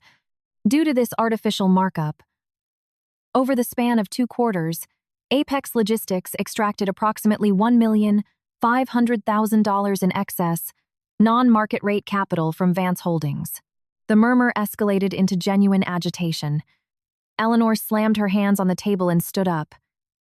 "Anna Sterling, what is the meaning of this? Are you accusing me of embezzling corporate assets?" "I am not accusing anyone of anything," I replied coldly. "I am presenting the results of a forensic audit. These data points are objective facts. My subjective opinion is entirely absent from this presentation." "Sit down, Eleanor." Nicholas's voice was gravelly, but it cracked like a whip. Eleanor gritted her teeth and slowly lowered herself back into her leather chair. I didn't miss a beat. Moving on to the sales division, we discovered a massive, uncollected accounts receivable aging past 180 days. The debtor is Progressive International. A background trace on Progressive International reveals the ultimate beneficial owner is Alex Jenkins. Eleanor Vance's nephew. I clicked the slide. The corporate shell structure mapped directly back to him. The outstanding debt is $3 million. According to corporate bylaws, R must be escalated to collections at 90 days. This debt has been parked for 6 months, with zero collection efforts. Furthermore, Progressive International's credit rating is D tier. They are a shell. They have zero capital to repay this debt. So, you're saying that $3 million is vaporized? An institutional investor barked. Under the current circumstances, the probability of recovery is zero, unless Vance Holdings pursues immediate aggressive litigation. Eleanor's face turned to stone. She gripped her plastic Fiji water bottle so hard, the plastic crinkled loudly in the quiet room. Slide by slide, I peeled back the layers of the logistics and administrative departments like skinning an onion. With every new revelation, the atmosphere in the room grew heavier, suffocatingly tense. By the end of the presentation, the boardroom was dead silent. You could have heard a pin drop. I clicked to the final summary slide and looked at the 12 power players sitting around the table. That concludes the audit findings. Every data point is supported by bank records, LLC filings, and internal communications. If anyone requires the raw data, the appendix is available in the binders in front of you. A crushing silence hung in the air. Suddenly, Eleanor shot up from her chair. "Anna Sterling!" Her voice was arctic. "Who the hell do you think you are? You were thrown out of the Vance family, and now you think you have the right to stand up here and spew this garbage? Digging through my personal files, is this your pathetic attempt at revenge?" I looked at her, completely unfazed. "Eleanor, I compiled these reports because it is my job. I am an auditor. My fiduciary duty is to ensure the transparency of this firm's capital. As for revenge, if I, Anna Sterling, wanted to destroy you, I wouldn't hide behind spreadsheets. I would come for you directly." "Enough." Nicholas slammed his fist onto the table. The heavy mahogany shuddered. Everyone flinched. Nicholas stood up, leaned on his knuckles, and swept his gaze over the board. "Ladies and gentlemen, you have seen the data. These numbers are not fabricated. Every stolen dollar is documented. Does anyone sitting at this table have an explanation?" Silence. No one breathed. Eleanor stood frozen, her lips trembling, but she had absolutely nothing to say in her defense. "No explanations? Fine. Then I will speak." Nicholas's voice boomed. He picked up the 4-7-page binder I had given him and hurled it down the center of the table. "I do not care whose wife you are, whose brother you are, or whose nephew you are. In Vance Holdings, there is only one law, and it is the law of the ledger. My father built this company. For 40 years, no one has dared cross me. But today, right under my nose, someone used my own infrastructure to rob me blind. I will not let this stand." He turned his piercing glare to Eleanor. "As the controlling shareholder, I am initiating an immediate action by written consent to remove you from the board of directors. Pending a full federal and internal investigation, you are stripped of all executive privileges." Eleanor's face went sheet white. You can't do that." "I can. And I did." Nicholas's voice was pure titanium. "I hold the controlling shares. If you don't like it, sue me. You already filed one frivolous lawsuit against me over the marital assets, didn't you? Go ahead and file another. I'll bury you in court." Eleanor shook violently. She looked frantically around the table, begging for an ally. But every single director cast their eyes downward. No one would look at her. Nicholas wasn't finished. The VP of Procurement, Director of Sales, Head of Logistics, and the Chief Administrative Officer are all suspended without pay, effective immediately. Operations for those departments will be temporarily absorbed by the Executive Committee. Furthermore, Anna Sterling is formally appointed as Acting Chief Financial Officer and will lead a total, unrestricted audit of the entire conglomerate. He looked at me. "Miss Sterling, any objections?" "None." "Excellent. Meeting adjourned. Nicholas grabbed his suit jacket and walked out of the boardroom without looking back. The other directors immediately began packing up, practically fleeing the room. One of the independent investors gave me a subtle nod of respect as he passed. Eventually, the only people left in the massive boardroom were Eleanor and me. She collapsed into her chair. It was as if someone had pulled the plug and drained her life force. Her immaculate makeup had cracked. Mascara bled into the fine lines under her eyes, leaving dark, bruised-looking shadows. Her hands shook, and the crushed water bottle in her grip made a sad, crinkling noise. Anna. Her voice was a ragged whisper, pushed through clenched teeth. Do you think you've won? I wasn't playing a game. Drop the saint routine. She snapped her head up. Her eyes were bloodshot and feral. Do you think that old man is going to protect you forever? He's 68. How much longer does he have? When he drops dead, the Vance estate and this company go to David. David is my son. I raised him. He listens to me. We'll see how cocky you are then. I stared down at her and, for a fleeting second, felt a wave of profound pity. Eleanor, I've wanted to tell you something for a long time. What now? You waste all your brilliance on backstabbing and theft. If you had applied a fraction of the energy you used to build this embezzlement syndicate toward actually running this company, do you have any idea how much bigger Vance Holdings could be right now? She stared at me dumbfounded. Are you lecturing me? She hissed. Not lecturing. Stating a fact. You are highly capable.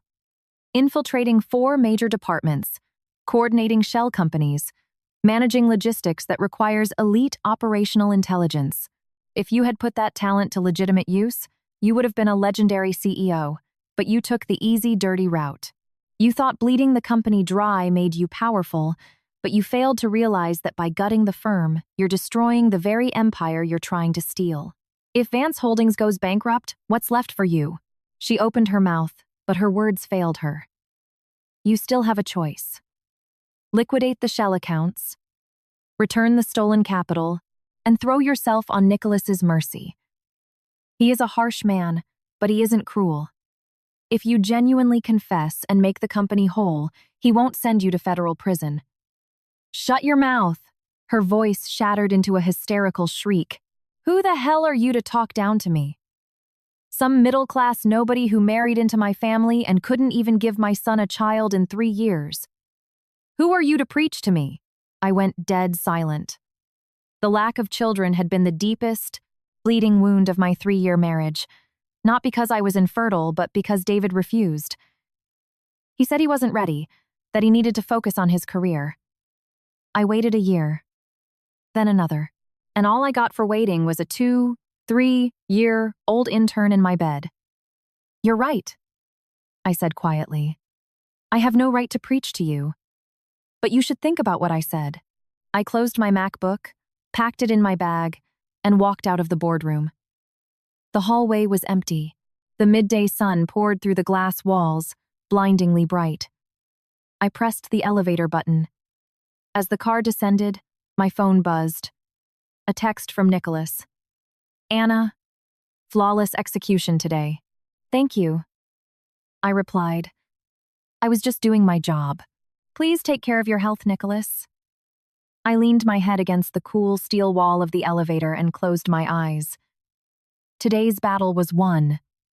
But I knew this was only the opening salvo. A much uglier war was coming. I wasn't afraid, though. I had absolutely nothing left to lose. 3 days after the boardroom massacre, a knock echoed on my apartment door.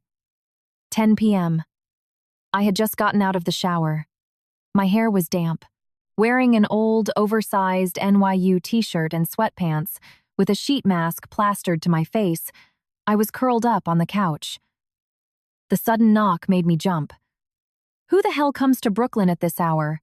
I walked to the door and checked the peephole. David. He stood in the hallway wearing a wrinkled white dress shirt, the top 2 buttons undone. His hair was a mess, his eyes were bloodshot, and tear tracks cut through the grime on his face. I hesitated. then threw the deadbolt and cracked the door. "What do you want?" I stood in the threshold, blocking his path. "Anna." His voice was so raspy I could barely hear him. "Can I come in? Just for a minute? Do you know what time it is?" "I know." He dropped his head. "But I literally have nowhere else to go." I studied him, let 5 seconds pass, then stepped aside. He walked into the living room and looked around.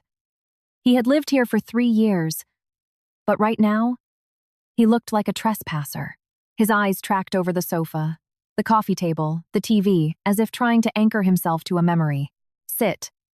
I pointed to the armchair. He obeyed, placing his hands awkwardly on his knees and staring at the floor. I went to the kitchen and poured him a glass of tap water. "Drink." He took the glass, took a sip, and set it on the coaster. The silence stretched. "Why are you here?" I sat on the sofa opposite him. "My mother," he began, his voice paper-thin. "She came to my apartment today. She begged me to come here, to beg for your forgiveness, to ask you to destroy the audit files, to drop the investigation, or else she's going to federal prison." Of course she is. With wire fraud and corporate embezzlement on this scale, she's looking at 10 to 15 years minimum. "Anna." He lifted his head, his eyes drowning in despair. "Please, spare her." I looked at him and said nothing. "I know she did terrible things, but she is still my mother. She raised me." "She didn't raise you," I cut him off sharply. "David, wake up. She is not your biological mother. She's your stepmother. You were 3 years old when she moved in. You know exactly how she treated you. When you had a 104-degree fever in middle school, she wouldn't even drive you to the ER. The housekeeper had to call an ambulance. When you were acting out in high school, she tried to ship you off to a military boarding school, and your dad had to block it. When I was in grad school, she tried to cut off your college tuition. You had to drain your grandfather's trust fund to graduate. And you call this woman your mother?" David's face froze. How do you know all of that? I was your wife. Do you think there is anything about you I don't know? Do you think the 3 years I spent married to you were just a blank slate? I remember everything. I know what hospital you were born in. I know the name of your first-grade teacher. I know exactly how you take your coffee. I know everything. But what about you? Do you know my birthday? Do you know my favorite meal? Do you know what my biggest fear is? Do you know what keeps me awake at 3 a.m.? You don't know a damn thing, because you never cared enough to ask. My words slashed at him like razor blades. His shoulders began to heave, and thick tears spilled down his cheeks. "I'm sorry," he choked out, his voice breaking. "I am so sorry, Anna. Don't apologize. It's utterly meaningless. Saying sorry doesn't refund the 3 years I gave you. It doesn't bleach the sheets where you F-times kecked another woman. And it doesn't compensate me for the hundreds of nights I worked myself half to death while you played bachelor. Your apologies are worthless." He buried his face in his hands, his chest shuddering with violent sobs. I watched him cry, feeling no vindication and no pity. It was just a profoundly bizarre feeling watching someone who was once your entire world morph into a pathetic stranger. "David, you didn't come here for your stepmother, did you?" He slowly lifted his face from his hands. His eyes were red raw. "What do you mean? You came to beg for her, sure, but you know as well as I do that even if I backed off, your father will crucify her. The real reason you're sitting in my apartment is you. You're terrified. You're terrified that when your dad sends Eleanor to federal prison, the Vance family will shatter. You're terrified he'll turn his auditors on you next. And you know your hands are filthy. All the blood drained from his face. How do you?" I answered by reaching under the coffee table, pulling a manila folder from my work bag, and tossing several printed bank statements onto his lap. "Look for yourself." With trembling hands, he picked up the papers. His face went from pale to ghostly, and his hands shook violently. "Last March, You requisitioned $30,000 from the corporate expense account, logged it as client entertainment, and used it to pay off an illegal sports betting bookie in Jersey. In July, you drafted another $50,000 as marketing overhead and used it as a down payment on the Porsche. In November, stop. He slammed the papers onto the table, his voice cracking.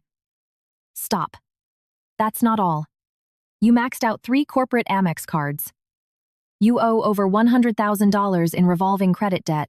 When the bank's collections department started calling the front desk, I intercepted the calls. Why do you think your father never found out? Because I buried it for you. He looked at me, sheer shock radiating from his eyes. You knew? You knew all of it? I knew.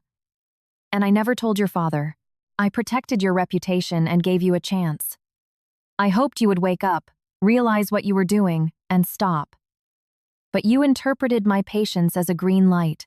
You thought I was a naive idiot who couldn't see what was right in front of her. No, Anna, that's not true. Listen to me, David. I'm not telling you this to humiliate you or dredge up the past. I need you to realize something. Your stepmother isn't the scariest person in your life. The scariest person is you. If you don't change, you will destroy yourself. He sat frozen like a statue. You're 32. You have 0 savings, 0 legitimate professional skills, 0 work ethic. Everything you have, your father handed to you. The job, the Manhattan condo, the car, the status. Without Nicholas Vance, you are nobody. Your stepmother might be a criminal, but she is ruthlessly capable. What are you? He couldn't speak. Tears dripped from his chin onto his lap. I'm not scolding you. My tone softened just a fraction. I'm trying to shake you awake. You're 32. You still have time to hit rock bottom and rebuild. But you have to learn how to survive on your own. Earn your own dollar.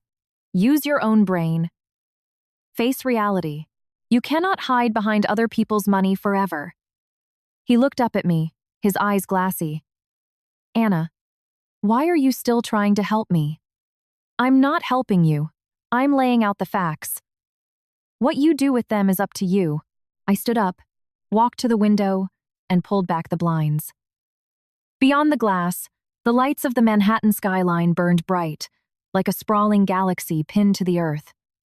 It's late. Go home. He stood up, walked over to me, and looked out the window. Anna, he whispered. If I hadn't F times cucked everything up, we could have. There are no ifs. What's done is done. You can't unring the bell. He stood in silence for a long time. I understand. Thank you. Thank you for telling me the truth. He walked toward the front door. With his hand on the knob, he turned back for one final look. You're the best person I've ever known. I'm sorry I didn't know how to keep you. He opened the door, stepped out, and the deadbolt clicked shut. I stood by the window, staring out at the sleeping city. Something hot slid down my cheek. I touched my face. It was a tear. I was crying. I hadn't shed a tear in front of my ex-husband. I hadn't cried in front of my father-in-law, and I hadn't cried while dismantling the board of directors. But now, standing alone in my living room, I wept. Not because I missed him, but because I grieved for the old me, the girl who dragged herself home at 3 a.m. after grinding at the office, only to find another woman in her bed. The girl who cooked dinner in the dead of night, ate alone, scrubbed the dishes, and fell asleep in a cold bed. I bled for that family for 3 years, and all I got to show for it was a signed divorce paper. After letting it out, I went to the bathroom, washed my face, peeled off the dried sheet mask, and crawled into bed. My phone pinged. An iMessage from Ollie. Anna, did the meeting get pushed to 10 a.m.? Just checking so you can sleep in. I replied, yes. Got it. Instantly, she replied, are you awake? Can I call you? Yes. The phone rang. Anna. Ollie's voice was tight with anxiety. You sound stuffy. Were you crying? No, just fighting off a cold. Oh, Drink lots of tea and go to sleep. Why did you call? I wanted to hear someone's voice. I'm alone in my apartment, and I got really spooked. Why? What happened? Someone buzzed my intercom from the street. I checked the camera feed, and nobody was there. It totally freaked me out. Check your deadbolts and make sure your fire escape window is locked. If they buzz again, don't open it. Call 911. Yeah, I did. I locked everything. Where do you live again? Jersey City. That's a bit far from the office. If you're scared, leave the hallway light on and keep the TV running. Background noise helps. Thank you, Anna. Anytime. Try to get some sleep. Good night, Anna. Night. I hung up, put the phone on the nightstand, and rolled over. The moonlight still painted the floorboards, but tonight the light felt a little softer, less abrasive than it had a week ago. I closed my eyes and let myself drift away. For the next week, Vance Holdings was a war zone. 4 department heads were locked out of the building, and the corporate hierarchy was in absolute chaos. Some employees cheered secretly, some panicked, and others just kept their heads down. As acting CFO, I assembled a strike team of 5 elite internal auditors. We began a scorched earth review of the 4 compromised departments. Ollie was my right hand, managing the data lakes and building the financial models. The workload was astronomical. Bankers' boxes of printed ledgers were stacked to the ceiling in our war room. We had to trace every single wire transfer. We pulled 1, 2-hour shifts, no weekends, running on pure caffeine and adrenaline, but we moved fast. By day 4, we ripped the procurement department wide open. Apex Logistics wasn't just overcharging. They were issuing phantom invoices for defective or non-existent shipments. Money was being wired directly to Sarah Jenkins' corporate accounts for raw materials that never arrived. By day 5, sales collapsed. That $3 million debt to the Cayman Island shell, Progressive International, completely fabricated. No product was ever shipped, and no cash was ever expected. It was a ghost ledger designed to artificially inflate quarterly revenue to trigger executive bonuses, and the architect was the VP of Sales Eleanor's nephew. By day 6, logistics and admin were gutted. Through hyperinflated freight contracts, double billing, and bogus vendor retainers, those 2 divisions had bled nearly $8 million out of Vance Holdings. I compiled the slaughter into a master document. This one was 87 pages long, and the final tally was breathtaking. Over the past 6 months, Eleanor Vance and her bloodline had systematically looted approximately $70 million USD from the conglomerate. 70 million. The number made me lightheaded. I dropped the dossier on Nicholas Sr.'s desk. He sat in his leather chair, reading it line by line, page by page, without making a sound. Finally, he closed the heavy binder, placed it in his desk drawer, and turned the key. Anna, your part in this is done. I will handle the rest. Nicholas, what is your next move? I am handing this to the FBI and the SEC. This isn't a corporate slap on the wrist. This is a federal crime syndicate. We can't bury this in-house. I stayed quiet for a moment. Are you truly ready to pull that trigger? Absolutely. Wire fraud and embezzlement of $70 million carries a sentence of 20 years in federal lockup. If she had the spine to steal it, she needs the spine to do the time. Nicholas, I need to tell you something else. He looked up. What? David came to see me. He begged me to show mercy to Eleanor. Nicholas's face darkened instantly. He came to you? He doesn't know you're taking this to the feds. He just wanted me to shred the audit. I refused.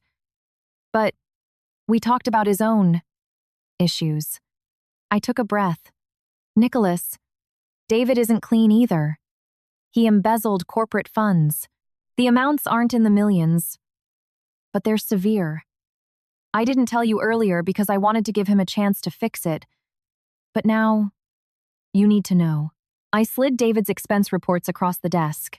The $30,000 for the bookie, The $50,000 for the Porsche, the maxed-out corporate Amex cards. It was indisputable. Nicholas stared at the printouts, his hands trembling. That little bastard? His voice was a guttural whisper. How is he any better than that bitch of a stepmother? He's different. He's your son. And at the very least, he feels remorse. Nicholas locked eyes with me. Are you defending him? I'm not defending him. I'm stating a fact. Eleanor's crimes and David's crimes stem from different places. She operated a calculated, systemic, highly organized criminal enterprise to bleed your company. David backed himself into a corner and panicked. He racked up gambling debts because he felt worthless both at home and at the office. He threw money around to buy respect. It's pathetic, but in his warped mind, that's what he was doing. Nicholas was silent for a long time. Anna, he finally asked, do you hate him? I did, but hating someone is exhausting. I have better things to do with my time. Nicholas looked at me, his expression unreadable. A mix of awe and deep sadness. You are far stronger than I ever realized. I'm not strong. I just don't have the luxury of being weak. He let out a bitter laugh. Fair enough. I will deal with David myself. You keep running the finance division. Yes, sir. Leaving the executive suite, I bumped into Miss Evans, the chairman's assistant, holding a fresh cup of coffee. She smiled nervously. Anna, you're working yourself to the bone. Here, take this. She offered me the cup. Thank you. I took a sip. Black Americano. Perfect. Anna. Miss Evans glanced around the empty hallway and lowered her voice to a whisper. I need to tell you something. About what? Eleanor. She didn't just siphon cash. She's been running a shadow business using Vance Holdings corporate credit. What kind of business? Real estate development. Her LLC bought a massive tract of commercial land in upstate New York, the Hudson Valley. They're trying to build a luxury condo complex. A huge chunk of the capital used to buy that land came straight out of our operating accounts, and the initial surveying and permitting costs were buried in our ledger. If that development defaults, the liability could pierce the corporate veil and wipe out Vance Holdings. I froze. How do you know this? She wrung her hands. I notarized some of the LLC filings for Eleanor a year ago. I didn't understand the corporate structure at the time, but lately things weren't adding up, so I ran a title search myself. Anna, I'm not trying to throw anyone under the bus, but this is terrifying. If the firm goes bankrupt, we all lose our jobs. Why didn't you bring this directly to Nicholas? She looked down. Because my notary stamp is on the paperwork. I facilitated it, even if I was blind to the fraud. That's criminal negligence. I was terrified the chairman would have me arrested. Telling me took guts. Don't worry. I will structure the investigation so you are shielded as a whistleblower. You're protected. Thank you, Anna. Miss Evans's eyes welled up. I've worked at Vance Holdings for 15 years. I watched this company grow. I can't watch it burn. It won't burn. Not on my watch. Miss Evans nodded, wiped her eyes, and scurried back to her desk. I stood in the corridor, the hot coffee warming my hands, staring out the window. A rogue real estate development in the Hudson Valley. This was a massive escalation. If Miss Evans was right, Eleanor wasn't just embezzling. She was committing catastrophic bank fraud, leveraging Vance Holdings as collateral for a private venture. If the venture failed, the bank would liquidate Vance Holdings to cover the debt. I pulled out my phone and texted Nicholas. Mr. Vance, I just intercepted critical new intel. Involves a shadow real estate development in upstate NY. We need to meet immediately. I checked the time. 4 p.m. 2 hours left in the workday. I sprinted back to my office, woke up my Mac, and accessed the New York State Property Registry. I found the parcel. A 15-acre plot of prime riverfront property in the Hudson Valley, purchased last December for $15 million. The buyer? Crestview Development LLC. Registered address in Midtown Manhattan. Capitalization: $2 million. CEO: Michael Porter. Michael Porter. The name meant nothing to me. But after cross-referencing public records and obituaries, I found the link. Michael Porter was Eleanor Vance's maternal cousin. More blood ties. Eleanor's parasitic network had infected every organ of Vance Holdings: procurement, sales, logistics, administration, and now unauthorized real estate leverage. Everywhere there was cash, she had planted a leech. I sat back, my blood running cold. This woman was infinitely more dangerous than I had calculated. She wasn't just stealing out of the cash register, she was quietly mortgaging the entire building. I hit the intercom button. Ollie, run a deep background check on Crestview Development LLC. I need their full operating financials, credit liens, and wire histories. As soon as possible. I'll try. Give me an hour. Ollie replied. Drop everything else. Make it fast. I hung up, closed my eyes, and massaged my temples. Eleanor. Apex Logistics. Progressive International. Transcontinental Freight. Crestview Development. All these shell companies were beads strung on the same wire, and Eleanor was holding the string. But my gut told me there was one more bead hiding in the dark. I opened my eyes and grabbed my cell. I dialed a number I hadn't called in 2 years. Sam? It's Anna. Anna Sterling. Sam was my old grad school classmate at NYU. He was now an assistant U.S. attorney for the Southern District of New York, specializing in white-collar crime. If there was a financial ghost to be hunted, Sam was the guy. Anna? Holy hell, it's been years. What's going on? Sam, I need a massive favor. Off the books. I need you to run a shadow check. Silence on the line. Who is the target? Sarah Jenkins. And her affiliated LLCs. I need to know if she's holding offshore accounts. Anna, you know I can't just access FinCEN databases for a buddy. That's a federal violation. I know. But the survival of a Fortune 500 company depends on it. Sam, I am begging you. A long exhale crackled over the speaker. Send me the SSNs and EINs via encrypted channel. I'll see what pings the system. No promises. Thank you, Sam. Seriously, thank you. Yeah. Save the gratitude. So, how are you holding up? I heard through the grapevine you got divorced. I knew that frat boy husband of yours was bad news. Remember when you brought him to the alumni mixer? The guy oozed sleaze. But you were head over heels. Wouldn't listen to reason. I smiled wryly. You called it. Well, as long as you're okay. I'll hit you back when I get a ping. Bye, Sam.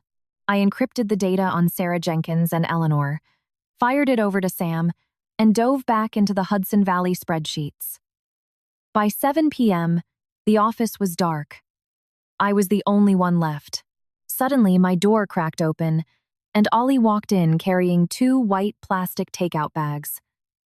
Anna, you're skipping dinner again, aren't you? Oh. I lost track of time. I knew it. She placed a steaming plastic container on my desk. Eat. I got you the pork cutlet. Your favorite from the spot on 3rd Avenue. I looked at the golden fried cutlet, and suddenly the back of my throat tightened. Ollie, why do you take such good care of me? She shifted her weight, smiling shyly. Because you took care of me. When I was a clueless junior hire and screwed up the Q1 ledgers, you spent 3 days teaching me how to fix it. When the finance bros made sexist jokes, you tore them a new one. When I worked till midnight, you bought me dinner. I remember all of it, Anna. She popped open her own container and took a bite of rice. You know, she mumbled with a full mouth. The guys down in equities call you the Iron Lady. They say you don't feel fear, but I know that's not true. You're just really good at hiding it. I stared at her, unable to speak. Anna. Ollie set her fork down and looked me dead in the eye. It's okay to cry. Nobody's judging you. A sudden wave of heat flooded my eyes. I ducked my head, stabbed a piece of the cutlet, and shoved it in my mouth. A teardrop slipped off my eyelash and landed right in the rice. It tasted like salt. Ollie didn't say a word.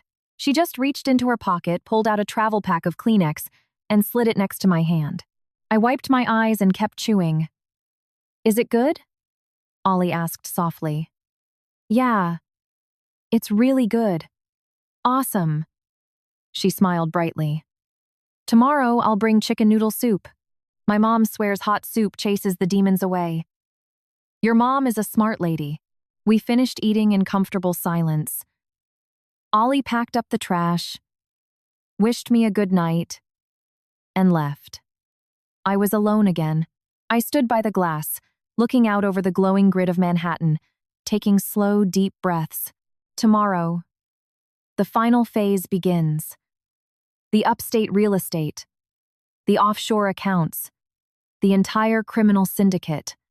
Tearing it down would require surgical precision, but I had patience. And if there was one thing I, Anna Sterling, possessed in abundance, it was relentless grit. A week later, I held the smoking gun. I had enough hard evidence to bury Eleanor Vance in a federal penitentiary until she died of old age. The phantom invoices from Apex Logistics, the forged receivables from Progressive, the bloated freight manifests from Transcontinental, the unauthorized corporate leverage for Crestview Development. Every wire, every signature, mapped out perfectly. And Sam had delivered. He hit a massive ping on the FinCEN servers. Eleanor had opened offshore trust accounts in the Cayman Islands under Sarah Jenkins' name, currently holding north of $15 million in liquid cash. Cash ripped straight from Vance Holdings' operating budget. I compiled everything into a master binder. 150 pages. Every page was another nail in Eleanor's coffin. With the binder under my arm, I rented a car and drove out to Greenwich. Nicholas didn't summon me. I went on my own authority. I was going to offer Eleanor one final off-ramp before I dropped the nuclear bomb on the FBI's desk. The sprawling Vance estate was eerily quiet in the late afternoon sun. The manicured rose bushes swayed gently in the Atlantic breeze. The housekeeper opened the massive front door, shooting me a nervous, conflicted look. "Miss Sterling. Mrs. Vance is in the solarium." "Thank you." I walked through the vaulted hallways into the glass-enclosed solarium. Eleanor was sitting on a chaise lounge, nursing a cup of Earl Grey. She wore no makeup today. Without the foundation and contouring, the harsh lines around her mouth and the dark circles under her eyes were stark. Her hair was unstyled, hanging limply over her shoulders. She looked like she had aged a decade in a week. Seeing me, she didn't stand up. She didn't scream. She just looked at me with dead, hollow eyes. "Eleanor," I said, taking a seat in the wicker chair opposite her. "I came to talk." "About what?" Her voice was flat.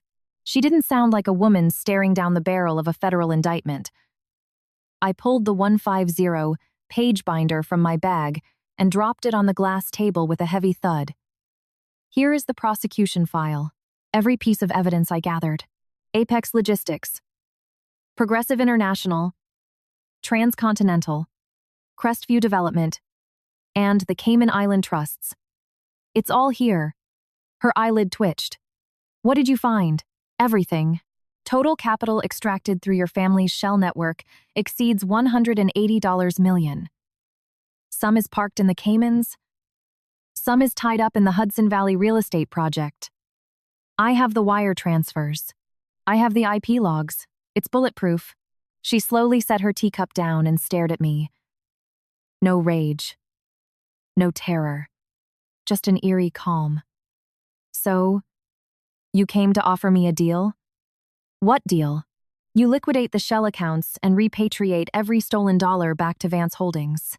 You formally resign from the board of directors, sign a post-nuptial waiving your rights to Nicholas's assets, and you walk away from the Vance family entirely. If you do that, I will not hand this binder to the U.S. attorney." She let out a harsh, barking laugh. "Anna Sterling, who do you think you are to negotiate with me? I'm not negotiating. I'm offering you an emergency exit." "An exit?" Her laugh turned frantic. Do you have any idea what I sacrificed for this company? 20 years. I have been in the Vance family for 20 years. When I married him, Vance Holdings was a mid-tier regional player. I hosted the galas. I courted the politicians. I built the social infrastructure that took this firm global. My youth, my sweat, my blood. I gave it everything. What is so wrong with me taking my rightful compensation? It's not compensation. It's grand larceny. Larceny? She shot to her feet, her voice shattering into hysteria. Do you know how that old bastard treated me? He married me, but he was always married to a ghost. Every night, he looked at a picture of his dead first wife. Every year, he visited her grave in Ohio and never once let me come. I was nothing but a trophy in this house, an unpaid hostess and a shiny hood ornament. Her voice went shrill, bouncing off the glass walls. You want to know why I took the money? Because I was humiliated. I spent 2 decades as a second-class citizen in my own home, and I was sick of it. I wanted what was owed to me. I wanted to prove that I wasn't just empty space to be ignored. And so you chose wire fraud? I asked coldly. Since when does a cold marriage legally entitle you to embezzle 9 figures from a corporation? What kind of psychotic logic is that? Shut up! She lunged forward, pointing a shaking finger in my face. Don't you dare lecture me. You got thrown out onto the street like trash. What the hell do you know? I fell silent. I knew exactly what it felt like to be unvalued. To bleed yourself dry for a family and get nothing but betrayal in return. It builds a suffocating, acidic resentment. I was a second-class citizen in this family too, but I didn't let it turn me into a monster. I chose a different path.